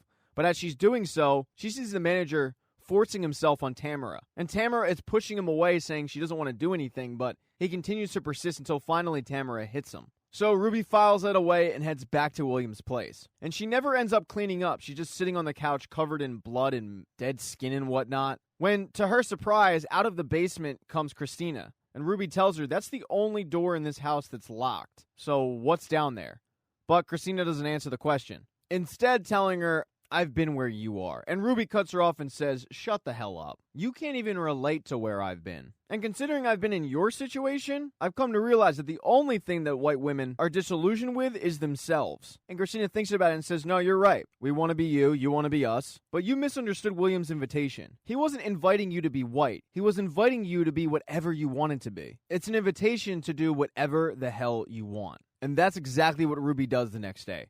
She marches into her boss's office and says, I'm sorry, I have to quit. And he's taken aback, asking why. And she says, well, it's because I'm sexually attracted to you. And I realize that it's not appropriate for us to have a relationship if I work under you. So I'm quitting so I can bang your brains out. And the manager is all for this. And she starts tying him up with some S&M stuff, but he's just going along with it, including licking the heel of her stiletto, which is just, it's not healthy in any decade. But it's a good thing he licked the heel because at least he lubed it up. Ruby then puts a belt around his neck and has him wiggle backwards, get on his stomach, and she takes that stiletto and shoves it repeatedly in his ass over and over and over again. And as she's doing so, she's transforming back to the original Ruby. So this guy, bloodied, beaten, screaming, and in pain, finally is able to turn over to his back to see, to his utter shock, that the woman doing this wasn't the white woman that he thought. Instead, it's a black woman covered in blood. And Ruby looks at him and says, I just wanted you to know that I'm the one who did this to you. And then she walks out. She heads home that night, cleans up, and waits for William to show up. And when he does, she says, all right, I want to know what's in the basement. You and your woman friend keep coming from there at all hours of the night, but it's locked. But William says, no, not right now. I'll tell you in a minute. And then he collapses on the floor because William is going through a metamorphosis of his own. And when he sheds his skin, to Ruby's surprise, William was actually Christina Braithwaite the entire time. So in episode 6, we get to meet that Korean woman. In 1950, her name is Gia. She's a nursing student and she loves American movies. She lives at home with her mom after the dad passed away. And when her dad died, the family lost all respect from the community. And Gia thinks that they'll get the respect back once she gets her nursing degree. But her mom says, the only way you're getting respect back is by bringing home a guy. So Gia goes to a speed dating event that night, but she strikes out miserably. And as she's about to leave, one of her coworkers named Youngja asks her if she wants to come along to the bar with the guy who she's going to go out with from the speed dating class, saying that the guy is pretty boring and she might as well tag along because it could be fun. But you're kind of getting lesbianic vibes. Either way, Gia agrees and she goes to the bar, and at the bar she meets a guy and brings him home. And Gia and this mystery man do fun stuff. And after he gives her the best 45 seconds of her life, all of a sudden tails shoot out of every orifice of Gia's body and literally attach themselves to this guy, blowing his head up and raining down blood all over Gia. And when this happens, she ends up seeing his entire life. And Gia is able to do this because she's possessed by a kamiho. A kamiho is this ancient fox-like creature who's got 9 tails and has come back to avenge the wrongdoings of men. And that's the real reason why her mom wanted her to bring home men, not to get married, but to kill them. And when the mother walks in, she makes mention that she still has 10 more souls to take. Because in order to become a human again, Gia has to kill 100 men. And the mom wants this to happen because the kamiho has taken the body of the woman's daughter. So while Gia is Gia, Gia's not exactly Gia. The kamiho is really using Gia's body as a vessel. But if she does come through with the 100 souls, she will no longer be a kamiho. And the woman wants Gia, her daughter, to come back because her daughter died. We don't exactly know how, but her daughter was raped by her husband. So this woman summoned the kamiho to kill her husband, avenging the daughter's death, and hopefully, after 100 souls, bring her daughter back. But the killing of the men is put on hold once the Korean War starts. She is a nurse after all, and her time is pretty preoccupied with, the war. And her mother's giving her a lot of shit for taking time away from collecting souls, saying this is the perfect time to do it because American soldiers have no conscience. And she's learning to realize that her mother's words are true, because as the war rages on, she continues to take care of American soldiers who just don't appreciate what she's doing. And this is kind of forcing her to get closer to that nurse Youngja and bond over the fact that these soldiers don't appreciate him. But Gia noticed that Youngja was getting pretty close with an orderly and asks, is he your boyfriend? And Youngja says, no, not at all. I can introduce you if you want, but Gia says, no, don't even bother, because my mother won't approve of his kind. And Youngja says, what do you mean by his kind? And what Gia meant by his kind was a communist, aka the enemy in this war. And immediately Youngja pulls her aside and says, don't say that, you don't know what you're talking about. But Gia knows exactly what she's talking about. Not only is he a communist, but she also knows that Youngja is a lesbian. And she's fine with it. She has no problems whatsoever with her lifestyle. And this puts Youngja at ease, saying, I just don't understand why they have to go after us because we're different. So as the two women are talking about how they're different, albeit Gia is different in a totally different way, all of a sudden in the middle of the street, soldiers have gotten a communist and decided to hang him. And this is in front of American soldiers who will allow it to happen. So Gia decides to grab one of those American soldiers that watched the hanging go down and make him her next victim. And that unfortunate American soldier was her 99th victim, meaning she only has one more to go until she becomes a human. And the mother reminds her of this, saying how important it is for her to become human because no one can love her, and she has no feelings, and she won't have any of this until she becomes human. But the issue is Gia is actually feeling feelings. And she also doesn't understand why this woman summoned her to kill a monster in the husband, yet she has to kill like a monster 100 times to become human. She's torn with this. But the mother just tells her, you don't understand. And the reason you don't understand is because you are a monster. In fact, you don't understand anything. You don't understand love, but that's not true. Gia does understand love because of all the memories she has from the men that she killed. And all this browbeating is making Gia more and more frustrated until finally she kind of snaps, telling the woman, after seeing 99 souls, I realize most of these guys are bad, so why would I want to be human? I'm not taking any more lives. But the woman freaks out and says, you're going to do it because I want my daughter back. Gia tells her, though, just because you summoned me into your daughter's body doesn't mean I have your daughter's memories. But the woman says, no, that's not true. I've seen her in you. the way you say things, the way you remember things. And once you become human, all of her memories will rush back into you. So Gia decides to put her to a test, humming a nursery rhyme that her daughter used to sing. And the woman gets really excited, saying, yeah, I taught my daughter that. See, you do remember. But the issue is the woman just failed the test. Because after killing her husband, Gia knows the real backstory of that nursery rhyme. And that woman never taught her daughter that nursery rhyme. In fact, the woman would snap at her daughter. The reality is, her daughter would sing that as she was being raped by her mother's husband. And her mother allowed all of it to go down. Gia looks at the woman and says, the reality is you were handpicked by the husband because he knew that you would allow this to go down. You had a child out of wedlock. You had a bunch of shame and disgrace. You wanted to get rid of that. So in order to do that, you allowed him to rape your daughter. And the truth hurts, and the woman screams and slams the door in Gia's face. The next day, though, a bunch of nurses are rounded up by American soldiers, and they get guns put to their heads saying that one of the nurses is a communist sympathizer, and they're going to try to figure out who it is. And the way they're going to do that is just by shooting them in the head until somebody gives them up. So eventually, a gun is pointed at Gia's head, and that's when Young Ja says, it's me. I'm the communist sympathizer. And it's actually Tick who ends up killing her by smashing her in the head with the butt of his gun. They then take the women back to the hospital, but in the fall of that year, Gia ends up seeing Tick in her own hospital, injured, and she hasn't forgotten his face. And when she sees him, she instantly knows who the last soul she'll be taking. It's Tick's.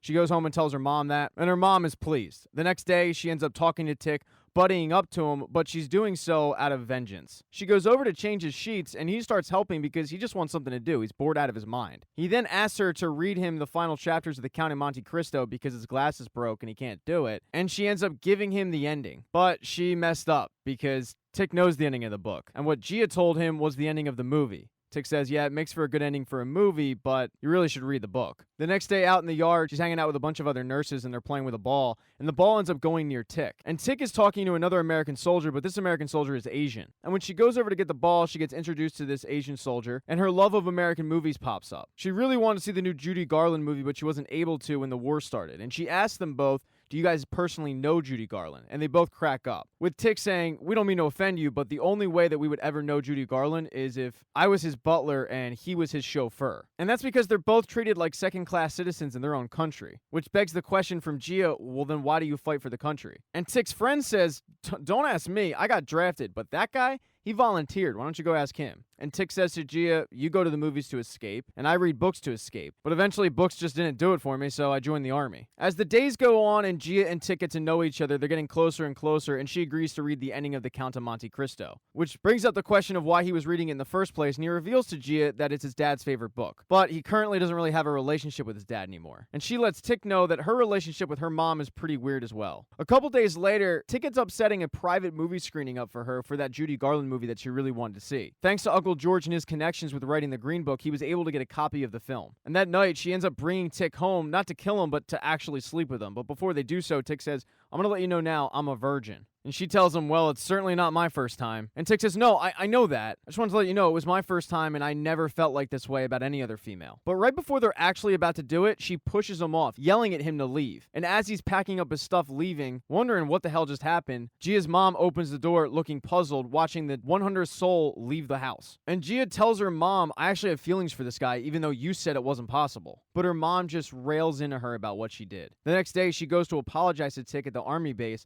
but Tick doesn't really want to hear it. And as he's walking away, she tells him, you killed my best friend. And she lays out exactly what happened. And Tick says, well, I was just following orders. And it's actually Tick who ends up getting pissed off because she knew this entire time and never said anything. And she tells him, well, I never said anything because I was planning on getting close to you and killing you. But just like he started feeling things for her, she started feeling things for him. And the fact that he killed her best friend and she's kind of over it says a whole lot. So they go off and they finally consummate this relationship, and she's actually able to keep all of her tails in. And she goes home and tells her mom, I'm pretty sure I can control the tails. But her mom just starts insulting her, and Gia lashes back saying, you told me before that I wasn't human and I couldn't feel anything and no one could ever love me. But Young Ja felt something for me, and Tick feels something for me. And now I realize you were just making excuses for why you don't feel anything for me. But the mother says, well, have you told him about who you are? Because the only reason he has feelings for you is because he doesn't know the truth. But no, she hasn't. She has explained what a Kamiho is to Tick, but hasn't come right out and said I'm a Kamiho. And the relationship continues to get better and better, but eventually Tick has accumulated enough points where he can actually go home. And he wants Gia to come with him. But she says, no, there's things you don't know about me. And Tick grabs her and says, there's nothing you could tell me that's going to make me love you less. And as soon as you hear that, you know the shit's about to hit the fan. And as the two are having sex, all of a sudden Gia can't control her tails and they start coming out. She tries to get a hold of them, but one of them grabs Tick by the face. And to make sure Tick doesn't die, Gia ends up throwing Tick off of her. But instead of seeing Tick's entire past, Gia is able to see Tick's entire future. So as Tick is freaking out, thinking, what the hell just happened to me, Gia is saying, you can't go home, you're gonna die. But Tick isn't really comprehending anything she's saying, just saying, stay away from me. And he runs out as she's begging him to not go home because he's gonna die. And even though he runs out, she's still really concerned for his future. So her and her mom head to the shaman, the one that originally summoned her, and Gia asks the shaman if Tick will in fact die, because this is the first time she's ever actually seen the future of a human. And the shaman burns a piece of paper into the air and says, you haven't even become one with the darkness yet. You will see countless deaths before your journey is done. And that doesn't really make anyone feel better. In episode 7, Christina takes Ruby down to that basement and shows her what she was hiding. And it's the bodies of both William and the woman that Ruby was transforming into. And Ruby asks her, did you kill these people? And she says, no, they were already dead. But I did turn their blood into a potion. And Ruby is pissed that she's been lied to this entire time, but Christina tells her just because it was in William's body doesn't mean the words didn't come from me. Everything I told you is true. William was killed by the police chief, but he succeeded. And Christina is now on a revenge tour. She then goes on to explain the backstory of her father and how women weren't allowed to practice magic even though she begged her father to do so. So instead, she went and got William. She wanted William to teach her magic so she could prove to her father that she could be the son that he never got. But then she realized that was stupid and she just had more ambition. So she perfected William's spell. But Ruby's still pissed and demands to know everything. So Christina says, okay, if you want to know everything, it starts with the book of names and your family. And her family obviously being Letty, who that same night had a dream very similar to Tick's, where she was running through the Braithwaite estate while it was on fire chasing Hannah, Tick's great-great-great-great-great-great-great-grandmother. And just like Tick, once Hannah reaches the front door, Letty looks down and suddenly she's on fire, but she's also grabbing her stomach, indicating that she's pregnant. And she wakes up from this dream and she's a little confused, but she goes and talks to Tick, who says that he's transcribed a lot of the pages, but there are still things that he hasn't figured out, and he's worried because many men have died unsuccessfully transcribing these pages after they thought they did so correctly. But Letty, trying to put his mind at ease, says, well, not you, and not you or Hannah. I mean, she managed to escape the fire and walk out the front door. And Tick asks her, how do you know she walked out the front door? And that's when they realize they both had the exact same dream. But in that dream, Hannah was holding a book, which they find amazing that while a building's on fire, you decide to grab a book. And they discern that the book must have been the Book of Names, which means that the Book of Names actually got out and they can find it. So while Christina is out there looking for pages, Tick and Letty can actually find the full book. So they head to Montrose's house to get some answers. And Montrose had allowed Sammy to sleep the night, and Sammy's cooking him breakfast, and they're both in a good mood until Sammy mentions how he ran into one of Montrose's neighbors. And Montrose, still worried about word getting out that he is gay, suddenly turns cold to Sammy. Even after Sammy says, she didn't see me come from here. Montrose starts insulting his breakfast left and right, and it results in Sammy saying, you know what, screw this, I'm out of here. But as he's leaving Montrose's apartment, Montrose grabs him to come back, and that's when they're caught by both Letty and Tick. And it's obvious that there's a relationship going on here. And Sammy quietly walks away as Tick says, so it's true, you're gay. But Montrose freaks out, saying that he's still his dad and he still needs to respect him. And this moment is really difficult for Tick because for his entire childhood, Montrose used to beat on him to toughen him up. And now he realizes that he was doing it because of his own insecurities. And he actually thought it might be out of love, but it clearly to him it wasn't. It had more to do with Montrose trying to make him the man that Montrose wasn't, at least in Montrose's eyes. So Tick storms out, and Letty is able to find out the information they actually came to Montrose's house for, which is, how did he find out about Tick's mom's family? Because Tick had previously thought that just about everybody in his mom's family had died in the Tulsa riots, but Montrose was able to find one of Tick's aunts, track down one of her friends who lived in St. Louis. So with Tick Aunt's friend only 3 hours away, they head to Hippolyta's place to borrow Woody, but Hippolyta's on her way out of town.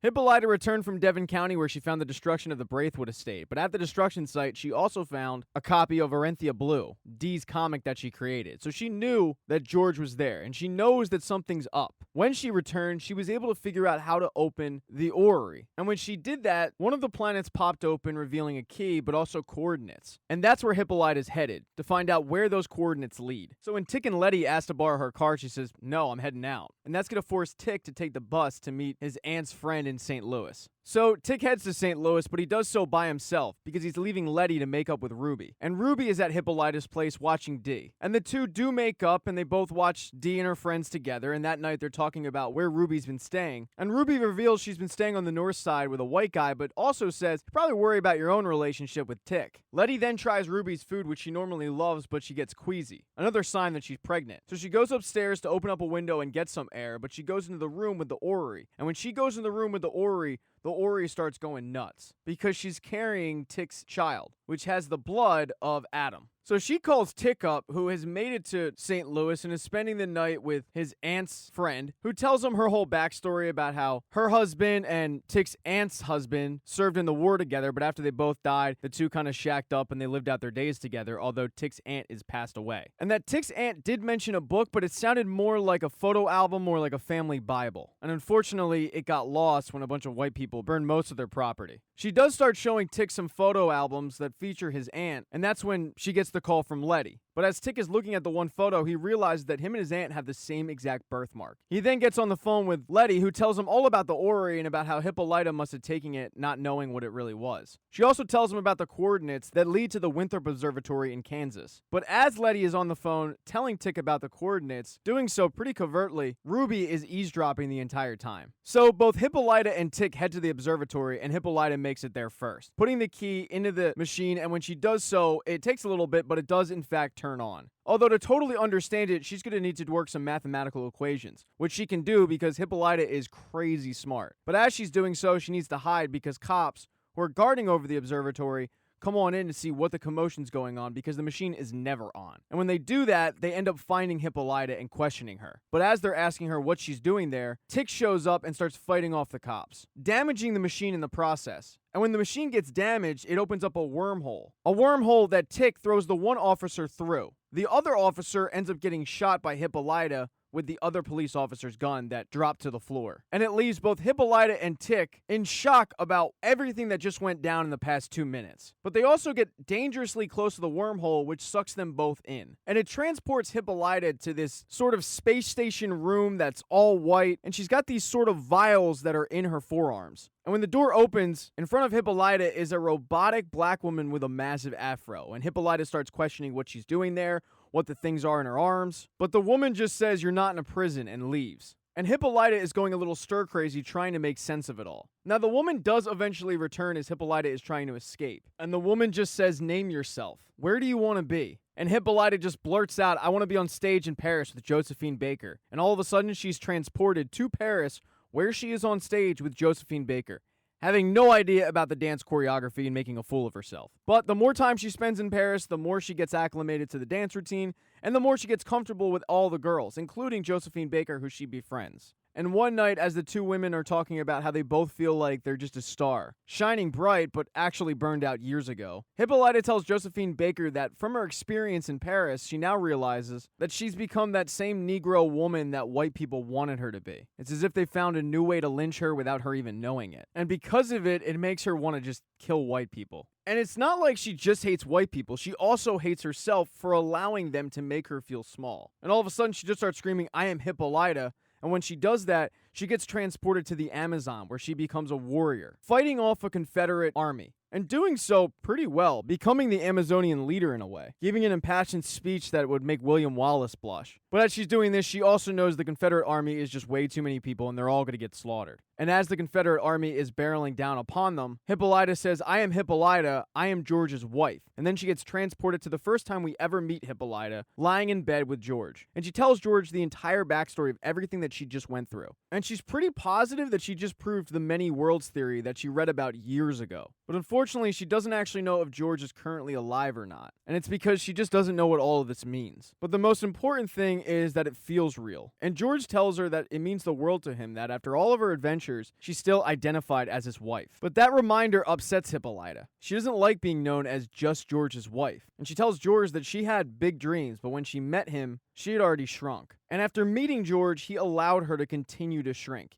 even though she gave off hints that she wanted more in life. He simply just didn't pick up on them. And George is a little taken aback and apologizes, saying, yeah, I guess this whole time I knew that deep down inside there was a discoverer in you, but I guess I just allowed you to shrink so that we could have a family, and for that I am sorry. They hold hands and have a moment, but they're also both transported into Dee's comic book, where Hippolyta has become Orinthia Blue. And they're on a different planet, kind of just enjoying life, when the black afroed robotic woman ends up showing up again. And the afroed woman tells Hippolyta, now that you've named yourself, we can fully integrate you in our society. Hippolyta asks her if the change is permanent, and the woman says yes. But if you don't change, you can go back home to Earth. And Hippolyta kind of says aloud, how can I possibly fit everything that I am now into that Hippolyta down on Earth? Because that Hippolyta down there was so small. But she also acknowledges that she's going to have to figure out a way to do that because Dee needs her. So the wormhole opens back up, but Hippolyta doesn't come through. Only Tick comes through,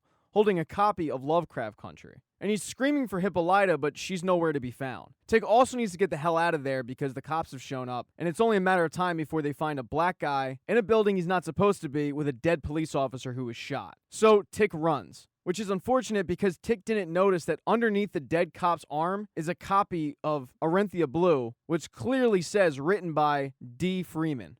In episode 8, the group of Ruby, Letty, Tick, Montrose, and Dee all attend the funeral of Emmett Till, and Emmett was a really good friend of Dee, which has Dee feeling really emotional about what she's seeing. She's in a really fragile state to the point when the crowd starts to kind of get on top of her, she just runs away, leaving the group behind to wonder what the hell happened to Dee. And this is concerning to them, but it's also concerning because of the fact that they still don't know where Hippolyta is. She hasn't returned yet. And now her daughter is in a fragile state, really needing her at this moment. So they all go looking for her, and she's just kind of walking around the town. But the town is a ghost town because everybody has turned out for the funeral of Emmett Till. And she's just mad at the world at the moment, but she gets pulled over by the police chief along with another officer because they have found her comic. And they start questioning her about it, but more so about where her mother is. But the truth is, Dee doesn't know where her mother is, and she tells him that. The police chief then asks, do you know what magic is? And Dee has no idea. I mean, she's read about it, but that's about it. And the police chief then puts a spell on her and leaves, although she doesn't know it yet. She's just very freaked out about the entire interaction. So when she gets home and Montrose kind of yells at her for just running off, she yells at Montrose that he's not her dad and he's certainly not her mom. And then she demands to know where her mom is. And the story that they're giving her is that she's on a guide trip. But she knows that that's a lie. Because as soon as she found out about Emmett, she would have come back. But that's the story that Montrose is sticking with. And as Dee has locked herself up in the bathroom, a copy of Uncle Tom's Cabin jumps off the bookshelf. And the character on the front of the book has transformed into kind of like a monster type. And Dee gets freaked out and jumps out the window. Now, one of the few people that actually seemed interested in finding out where Dee was Letty, who rushed home to not find Dee, but instead find Gia. And Letty has no idea who Gia is, so she asks her, are you looking for a room? And she says, no, I'm looking for Tick. And Atticus, who was supposed to be looking for Dee, instead called up Christina Braithwaite using her card, and the two meet at Christina Braithwaite's family's mausoleum. And Tick tells her, I need you to teach me how to cast a spell. But Christina finds it interesting that he's contacting her now, because he's had her card for quite some time. So she tells him, you must be desperate. But he doesn't really pay that comment any attention, just enticing her by saying, I could give you the orrery, but I feel like you just want this, and showing her the key that was in the orrery. She tells him that the words aren't enough to cast a spell. You need energy, intention, and a body. She also shows him the symbol that he's been seeing over and over again, but he can't figure out what it means. Is a protection symbol, and instructs him to draw it either with chalk or more preferably blood, and to trace it around a location that you're going to cast a spell at. So with this information, he hands over the key, and Christina Braithwaite starts to walk out, but he says, hey, what's up with the Eternal Equinox? What are you planning on doing? And that question definitely surprises Christina, but she turns around and says, I'm going to do what my father couldn't. I'm going to become immortal. And then she leaves. She heads back to her house, but does so as William, not Christina. And she finds Ruby waiting outside of the front of her house, also in a fragile state, because Ruby actually saw the body of Emmett Till. And to make matters worse, Ruby is getting hassled by a repairman across the street about what she's doing there. So when William shows up, he escorts her into the house, and the two end up having sex, but it's weird because Ruby does so as a white woman, but in the middle of it, she transforms back to herself. I don't know, to each their own. After the two clean up, though, Ruby confronts Christina about Emmett Till, and about how she feels like Christina doesn't give a damn about Emmett Till. She also vents to Christina that she would like Christina to feel what she feels as a black woman. and for just once not to have her privilege. But Christina tells her, yeah, I don't care about Emmett Till. And the truth is, I don't even think you care about Emmett Till. Because when I was having sex with you just now, I saw somebody who was being reborn. You took that potion because you wanted to hide the fact that even on this day,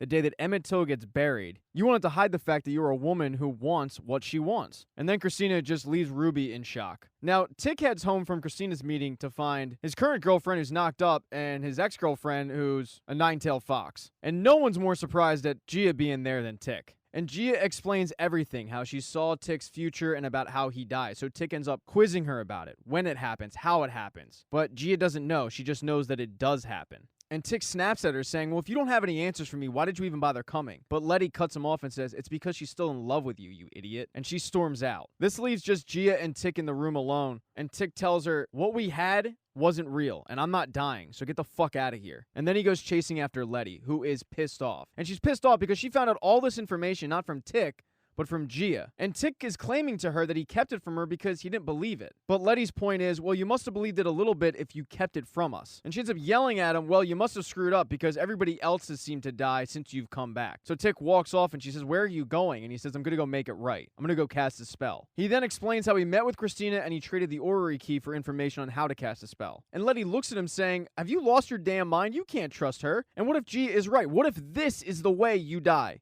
Trying to cast a spell. You don't get to just make these decisions anymore. There's way too much at stake. But Tick tells her, I'm doing this to protect us and our future. And then he takes off. He ends up tracking down Montrose, and before they even get into talking about spells, he wants questions about Montrose's relationship with his mother. And Montrose tells him that when he was a kid, his pastor at his church was gay and caught with another man. And instead of the community just accepting him, they arrested him and turned him into a vegetable, basically. And Montrose didn't want that to happen to him, so he hid his sexuality, marrying a woman, and having a family with her. And he wanted a family, he just didn't want the physical relationship with her. And that one day, maybe Tick would understand that when he has a family, and that's when Tick reveals Letty's pregnant. Although Letty hasn't told him yet, Tick just knows. He also tells Montrose that Hippolyta wasn't the only one to go through that portal, but when Tick went into the portal, he went into the future, although he wasn't there for more than a few seconds. Some woman just handed him a book and pushed him back through the portal, and that book was the copy of Lovecraft Country that he's been holding. Although that copy of Lovecraft Country was written by a guy named George Freeman, who is Tick's son. So the two head back to Montrose's place and they continue to talk about this book. Tick tells him that he's read it and basically it's the family story. I mean, a few minute details have been changed, but it doesn't have the happiest ending. It ends with Christina sacrificing Tick on the eternal equinox, which is in 5 days. And Tick is well aware that casting this spell could very well kill him, but he has to take every precaution to protect his kid. But he still wants his dad's opinion and asks, what should I do? And Montrose tells him that he always thought his death would come at the end of a white man's bullet or a noose. But dying by magic, that's way better. And Montrose volunteers to be the one to cast the spell. That way, if things go awry, Montrose will be the one to die. But when Montrose casts a spell, nothing happens. Tick doesn't feel any different, and it seems like it didn't even work. Now, while Montrose and Tick were attempting to cast a protection spell, Letty was in a church praying for Tick's safety, when she's greeted by Christina Braithwaite, who she actually called. And Letty offers Christina the negatives of the lost pages. And in return, Christina is going to put a protection spell on Tick. But Christina is unwilling to do that, telling her, yeah, I'm not doing that, but what I will do is put a protection spell on you, and Letty knows in turn that protects the baby. And after thinking about it, she agrees. So she hands over the negatives, and Christina burns one of those emblems into her body that you've seen on William's chest. So now this gives Christina both the orrery key and Titus's pages. And after getting both, she decides to celebrate by getting murdered just like Emmett Till did, which freaks out the two guys that she paid to murder her. But as soon as they put the barbed wire around her neck, tie it to the cotton gin, and throw her in the river, she ends up popping up immediately, crying, holding her stomach. Letty, meanwhile, headed back to her house where she's developing some negatives when Ruby comes downstairs. And they're talking about the Emmett Till funeral and about how Letty feels guilty about not having the strength to go and take pictures of the body. But Ruby makes her feel better with a little bit of a pet talk. Letty then tells her that she's pregnant, and Ruby isn't excited to be an aunt, saying that she never should have went to Artem with Tick, revealing to her that she's well aware of magic. She tells her, I know all about magic and about how George actually died because the white guy that I'm staying with is actually Christina Braithwaite. Letty goes, are you spying on us? And Ruby denies it, saying, how could you even accuse me of that? But Letty says it's because she tried to get me to spy. I mean, she's playing you, Ruby. But Ruby tells her that she's getting exactly what she wants out of this relationship, which is magic. She tells Letty about the potion that allows her to turn into a white woman and how Christina is actually going to teach her how to use magic. That way, she can create her own space in this world. But this conversation gets interrupted when Letty gets called upstairs because the police chief has shown up with a bullshit warrant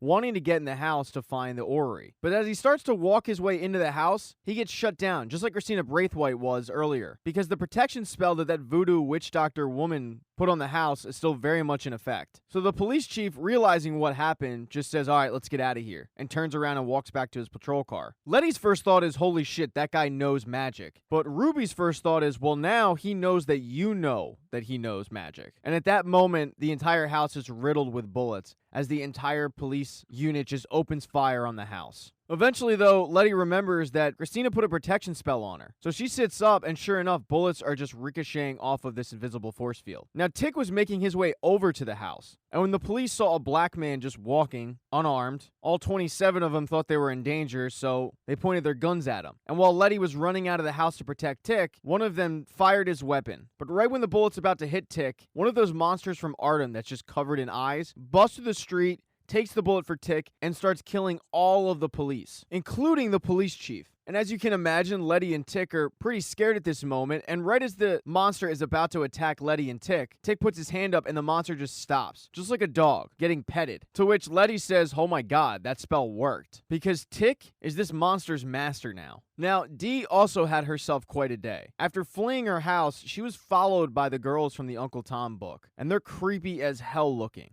It got to the point where she actually headed back to the local Brotherhood Lodge where she found the police chief along with the other officer who were interrogating her. And she ended up questioning the police chief as to what the hell he did to her. And the police chief told her that he put a spell on her and he can take it away if she just brings him Hiram's orrery. But instead of agreeing to do that, she just hocks a loogie and spits on him, saying, fuck you, pig, and walks out, deciding to take on these two Uncle Tom girls head on. So she heads back to the garage, locks all of the doors, leaving one open. So these Uncle Tom girls only have one entrance into the place. And after quickly drawing a picture of what they look like, because she's well aware nobody can see them but her, she grabs a pipe. And when they come in, she starts wailing on them. But it doesn't really seem to affect them. Now, Montrose overhears this and comes downstairs to find Dee just, in his eyes, swinging a pipe at air, fighting off nothing. So he grabs her to calm her down, but when he does that, he actually neutralizes her so these Uncle Tom girls can start biting into her arm, injuring her. And that's exactly what they do. In episode 9, everyone is headed back to Montrose's house and is very concerned for Dee, who is knocked out and not doing well. And the group is split on what to do, with Tick wanting to enlist Christina, but Montrose saying you can't trust her. Also adding, why would she even help in the first place? And Tick's plan is to offer up the pages. But that's when Letty reveals, I already gave the pages away.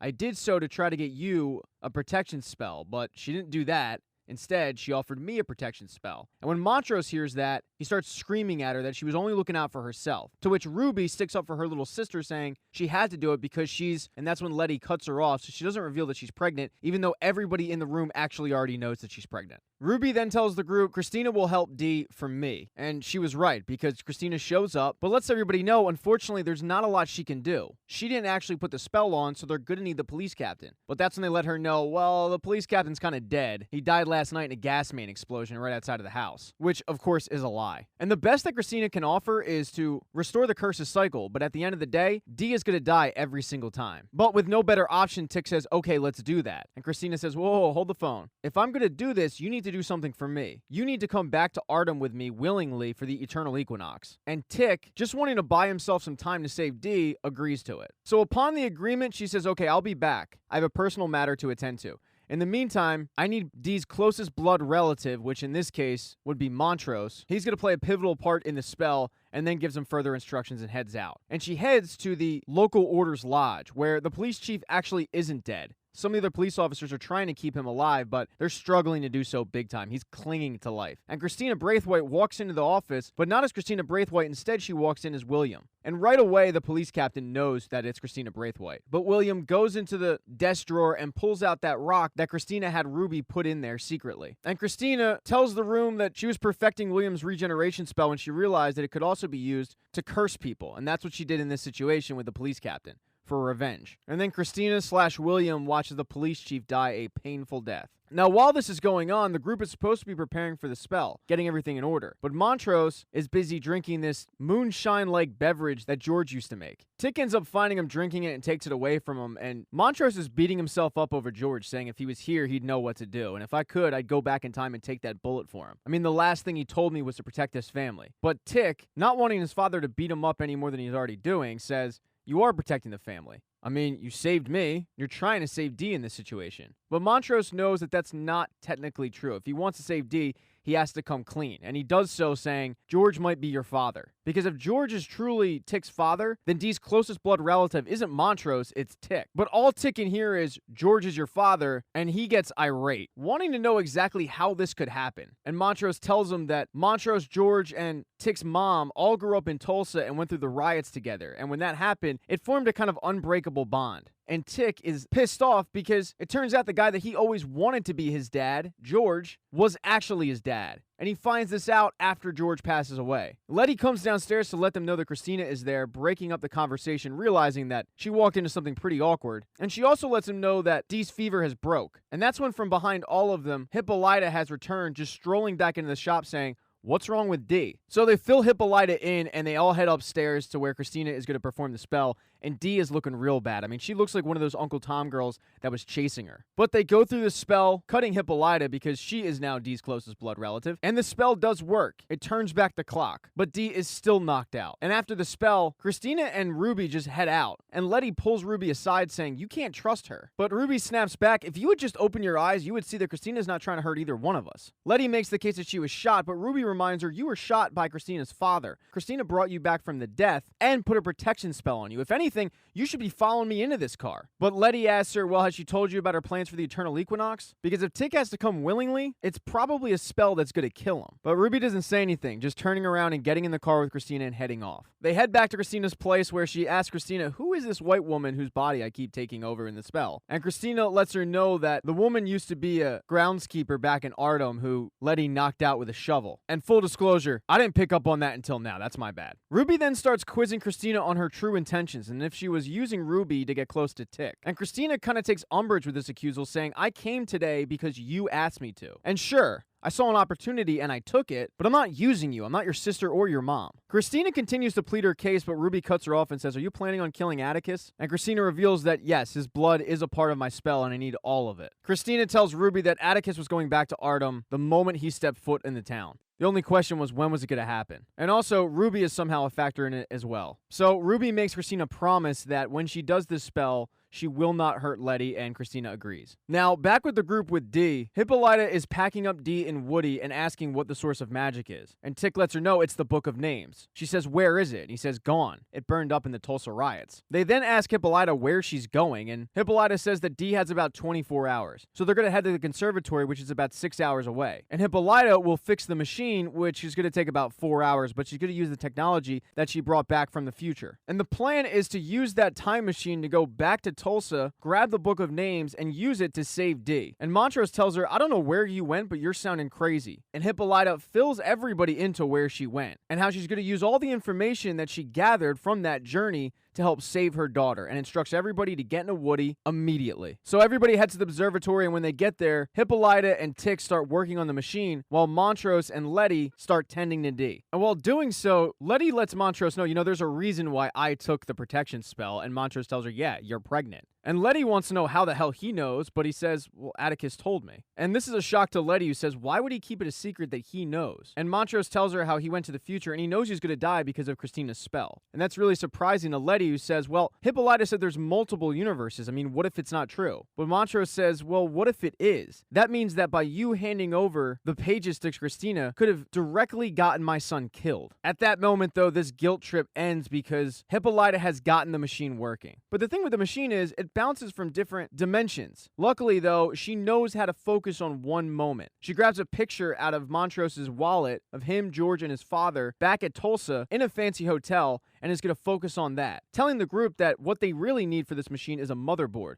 although none of them have ever heard of a motherboard because it's 1950 something. So she explains to them that she is the motherboard, showing them the chips in her arms. And she's going to tap into the machine, focusing on 1921 and hopefully opening up the portal. And when she connects, she's able to do that. Letty and Tick hop through with no problem, but Montrose is having PTSD, suddenly reliving the day of the Tulsa riots. Although at the behest of Hippolyta, he does end up hopping through. And they realize upon arrival that they're a few hours before the riots pop off. So they don't have a lot of time to waste. They steal some clothes so they kind of blend in, and they head off to try to find the Book of Names. But as they make their way through town, Montrose is having a tougher time. It doesn't help with the fact that he's been drinking. And when at one moment he's just frozen, standing still, looking at a park, knowing what's going to hit that park in a few hours, Tick tries to snap him out of it, but then realizes he's been drinking and starts yelling at him, saying to him, "Of all the days you pick this day to start drinking?" He then tells Montrose to just head back to the portal, but Letty reminds him, no, we actually need him. We need him to point out your mom's house. So Tick at this point, who is enraged at Montrose, tells him, you know what, after we get back and we fix up D, me and you, we're done. The group then heads and does end up finding Montrose's house and does end up finding Tick's mom's house, which just so happens to be right next door to Montrose's house. And they watch a young Montrose get beat with a switch by his father for trying on George's prom jacket. But in reality, the real reason why he's getting beaten is because he was putting a flower in his hair. And his dad, being a homophobe, is trying to beat the man into him. And Montrose, watching this go down, reliving the moment, is actually blaming himself for it, saying that he deserved it, to which Letty and Tick say no one deserves that. Luckily for Montrose, back in 1921, Tick's mom comes out and gets in front of him and his father, stopping the beating. And Tick and Letty are watching a young Montrose, a young Tick's mom, a young George, saying, man, they have no idea what's going to hit him in a few hours. But then they turn around and Montrose is taken off. And they're trying to figure out where he went, and then it hits Tick. I think he's going to go warn George about Artem. He was talking about it earlier today. But the problem is they're running out of time, and they know that they can't be in two places at once. So they split up, stealing a car and agreeing to meet back at the portal. But right as they're about to take off, the first gunshots of the riot pop off. And that's when they know they're truly in this. And Letty looks at Tick and says, I guess we got to name him George. And then they go their separate ways. And Tick is able to find Montrose, who is watching his younger self talk to another boy. And the first thing Tick says to him is, you can't warn Uncle George about Artem. But Montrose says, I'm not here to warn Uncle George about Artem.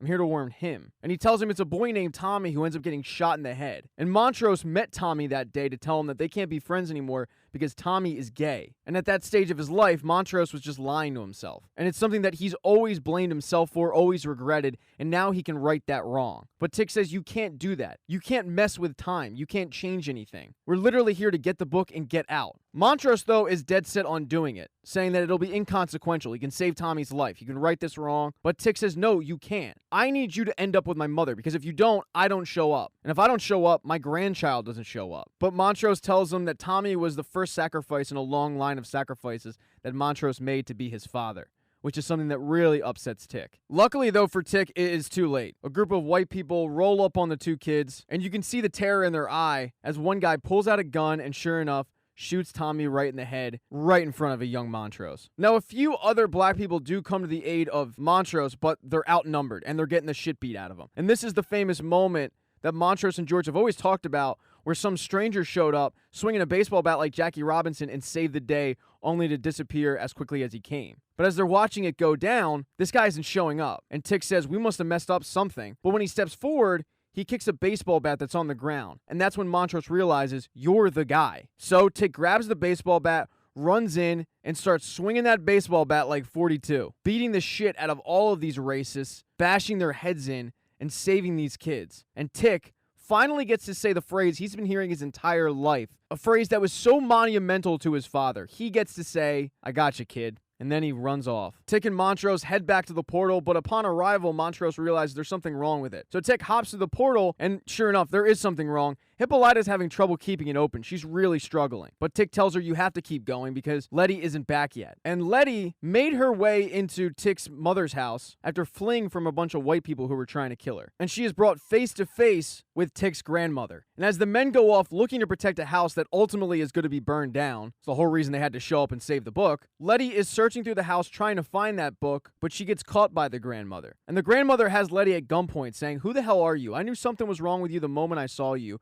because I've never seen shoes like that before. So what are you doing here? And at this moment, Letty decides to come clean, telling her that she's from the future and they've come back to really save her family. But to do that, they need the Book of Names. And at first, the woman plays dumb, acting like she doesn't know what she's talking about. So Letty further explains and says, I have proof. Tick told me about a birthmark that your family has and draws it. And at that moment, it hits the woman. Wait, you came back here to get the book. That means we must die tonight. And when they look outside, the rioters have arrived, trying to burn down the house. Letty tells her that they need the book, but that's the farthest thing from the woman's mind right now. She wants to go fight, saying, I can't just stand here and quit. And Letty is able to really get through to her that there is no point of fighting. It's pointless. But she can do some good by handing over the book. So she goes to a secret compartment in the wall and grabs it, handing it over to Letty and giving her instructions, also letting her know that she's actually never opened it, but then telling her, you better get out of here before the place burns down. And Letty says, don't worry about me, I have a protection spell. Holding the woman's hands as they pray, but eventually the woman is just burned alive. Letty then slowly makes her way back to the portal, not being affected by the bullets, the fire,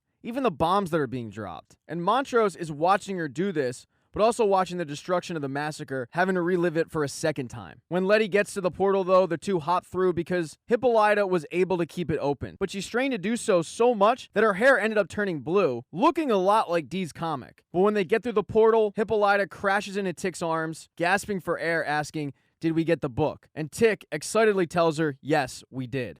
In the season finale, everybody has rushed back to Hippolyta's place, and Dee is doing really bad. So they immediately get to work on casting a spell, opening up the Book of Names, using the instructions that Tick's grandmother gave to Letty. But as soon as they open it up, Letty and Tick collapse. And they go to this ancestral space that Hannah created the night that she committed suicide. And Tick is reunited with Hannah in the Braithwaite estate as it's burning down. Hannah tells Tick that she knew that people in the Order were going to come after her family, and mainly her child, so she used the same spell that Titus used on himself, protecting their family bloodline from people who knew magic. But through time, she realized that magic wasn't a curse, but yet a gift to pass on. Tick then tells her about Dee and how he's trying to save Dee, and he needs her help to do so. He tells her how he unbound the Book of Names to save Dee, and begs for help, and Hannah tells him, you're going to save her, you're going to save them all. Tick then gets transported to a living room where he's reunited with his mother. And this is the first time that Tick is seeing his mother in a long time. He cries into his mother's lap saying, you know what Hannah asked me to do, right? And his mother is aware. And Tick tells her, I don't want to die. But his mom tells him that if we're not walking towards an altar to sacrifice ourselves for something important, then what's the point? Tick says there's got to be another way to stop Christina, but his mom tells him,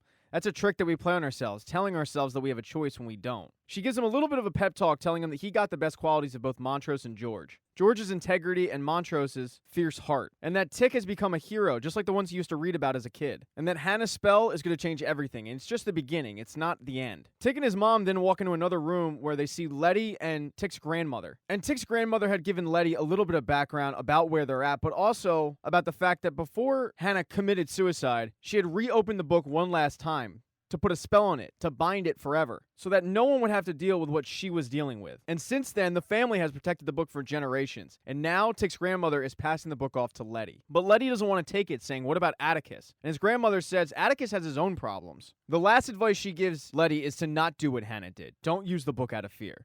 She then starts teaching her how to use the book and how to cast magic, and that is when Tick and Tick's mother walk into the room. And all four of them go to work trying to save Dee, who back in the real world is still passed out, looking more and more like one of the Uncle Tom girls who was chasing her, but not being attended to because Montrose and Hippolyta are concerned for Letty and Tick, who appear to be passed out on the floor, when in reality, they're in that ancestral space. And they're casting a spell to undo the curse on Dee. And it works. Dee wakes up. And when that happens, Letty and Tick also wake up. But unfortunately for Dee, her arm is still very, very, very jacked up. I mean, it's useless. After they're done focusing on Dee, Montrose, Letty, and Tick head into the kitchen and start talking about the next plan, where Tick tells them that they're going to have to do Hannah's spell. And the blood part is the most important part. They need a physical connection between Tick, Titus, and Christina. Montrose tells them that it's too risky, but Tick tells the room that Hannah's been working on this spell for centuries, perfecting it. And the ancestors just walk Letty through it. And on top of it, there's no real time to come up with an alternative idea. If we want to take her power from her, we need to use the energy from her spell against her. Montrose reminds them that it says in the book he ends up dying because of this, but Tick says, no, that's not true. It's an alternative universe. I'll be fine. So Letty and Tick head off to start doing the spell, taking the elevator from Letty's house down to the tunnel and following it to the cavern in the Museum of Natural History basement. And they're able to bring Titus back, along with Hannah. And Titus is not too thrilled to see black people using his magic. And him and Hannah start getting into it when Tick tries to get at Titus to get that piece from him. But Titus is able to evade it and actually transporting himself into the street where he's standing there right in front of Christina's car, and Christina has to swerve to miss him, hitting a telephone pole, but as soon as she gets out, she recognizes him right away. And Titus says the black people have the book of, but then he's transported back to the cavern, where Tick's grandmother has also joined. So you've got Tick, Letty, Hannah, and Tick's grandmother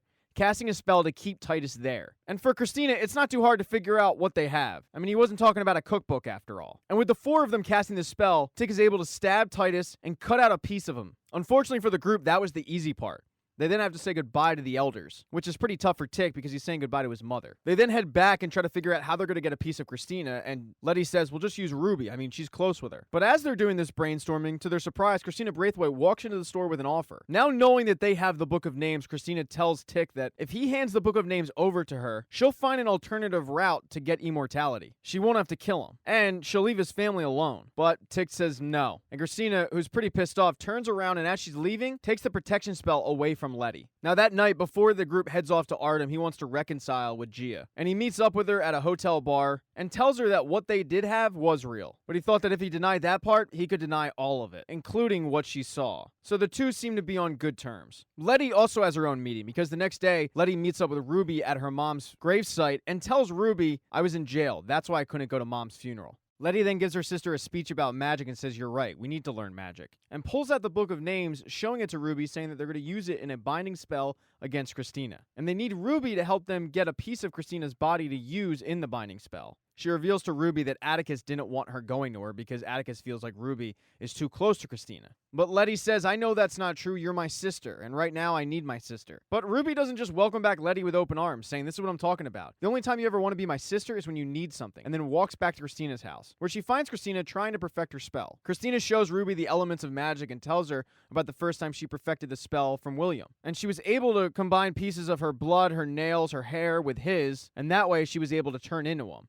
She even still keeps it in a vial, which has Ruby's attention. Ruby senses that Christina's nervous about something and says, are you worried that your spell isn't going to work? And Christina says, if my spell doesn't work, then I killed the last of my family for nothing. Ruby reassures her that her spell will indeed work, and the two end up hooking up. The next day, though, is the day to leave, and the group of Tick, Letty, Montrose, Hippolyta, Dee, and Gia pack up into Woody and get ready to go.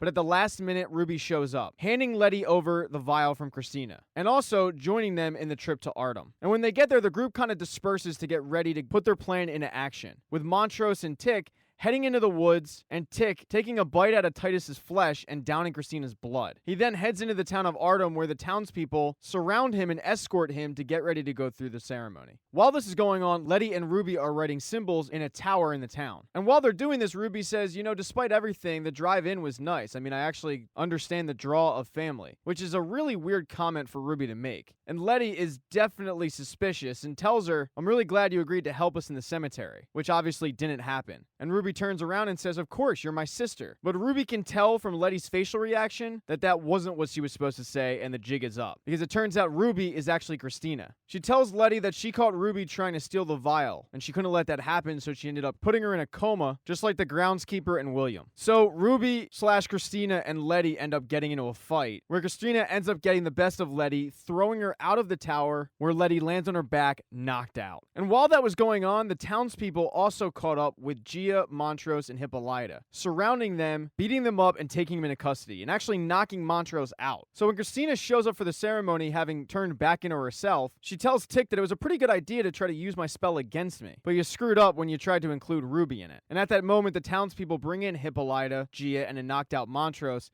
and at that moment, Tick knows he's in deep shit. He starts demanding to know where Letty is, but Christina is not even paying attention to that comment. Instead, deciding to just start the spell, slashing open his forearms and bathing herself in his blood. And as she continues to cast on the spell, the power from Tick is being transported from Tick to Christina. But something else happens. Letty's protection spell reappears and she wakes up, showing up at the ceremony, but unfortunately, it's just too late and Tick ends up passing out. So the ceremony is concluded, but Letty stabs Christina in the back, going through the process of Hannah's spell anyway. And Christina's laughing her off, saying this is pointless. I'm immortal. But Letty continues on, trying to cast a spell. And as she's doing so, a tornado is kind of forming in the town. And Letty is doing her best, but the problem is she doesn't have a part of Christina, and Christina knows that. And another person that knows that is Hippolyta, who says out loud, this spell isn't going to work. Their bodies need to be connected. So Gia jumps up into action, getting up on a flight of steps and using 2 of her tails to shoot out of her eyes, grabbing both Tick and Christina and connecting the two. And as she's connected the two, she's seeing what Tick has gone through the past couple days, which includes introducing D to his monster with all the eyes on it, the one that slaughtered the police force. And as Letty continues on the spell, a big burst of energy comes from the town and it works. Christina is in rough shape,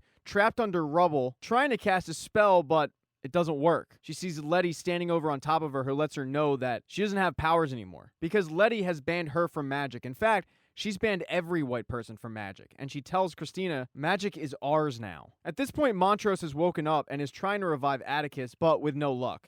And Hippolyta hands him over a letter that Atticus wrote to Montrose because he knew he was going to die. And in the letter, he says, I hope you forgive me for this. I know you wouldn't accept this, but this had to be done to protect our family. He tells Montrose to teach little George new ways of living so they don't repeat what they've been through. And as little George's grandfather, he has a second chance to be the father that he never had and always wanted to be. And he ends the letter with, love, Tick. The group then takes Tick's dead body out of Artem. Now, Christina is just left there under the rubble, screaming for help.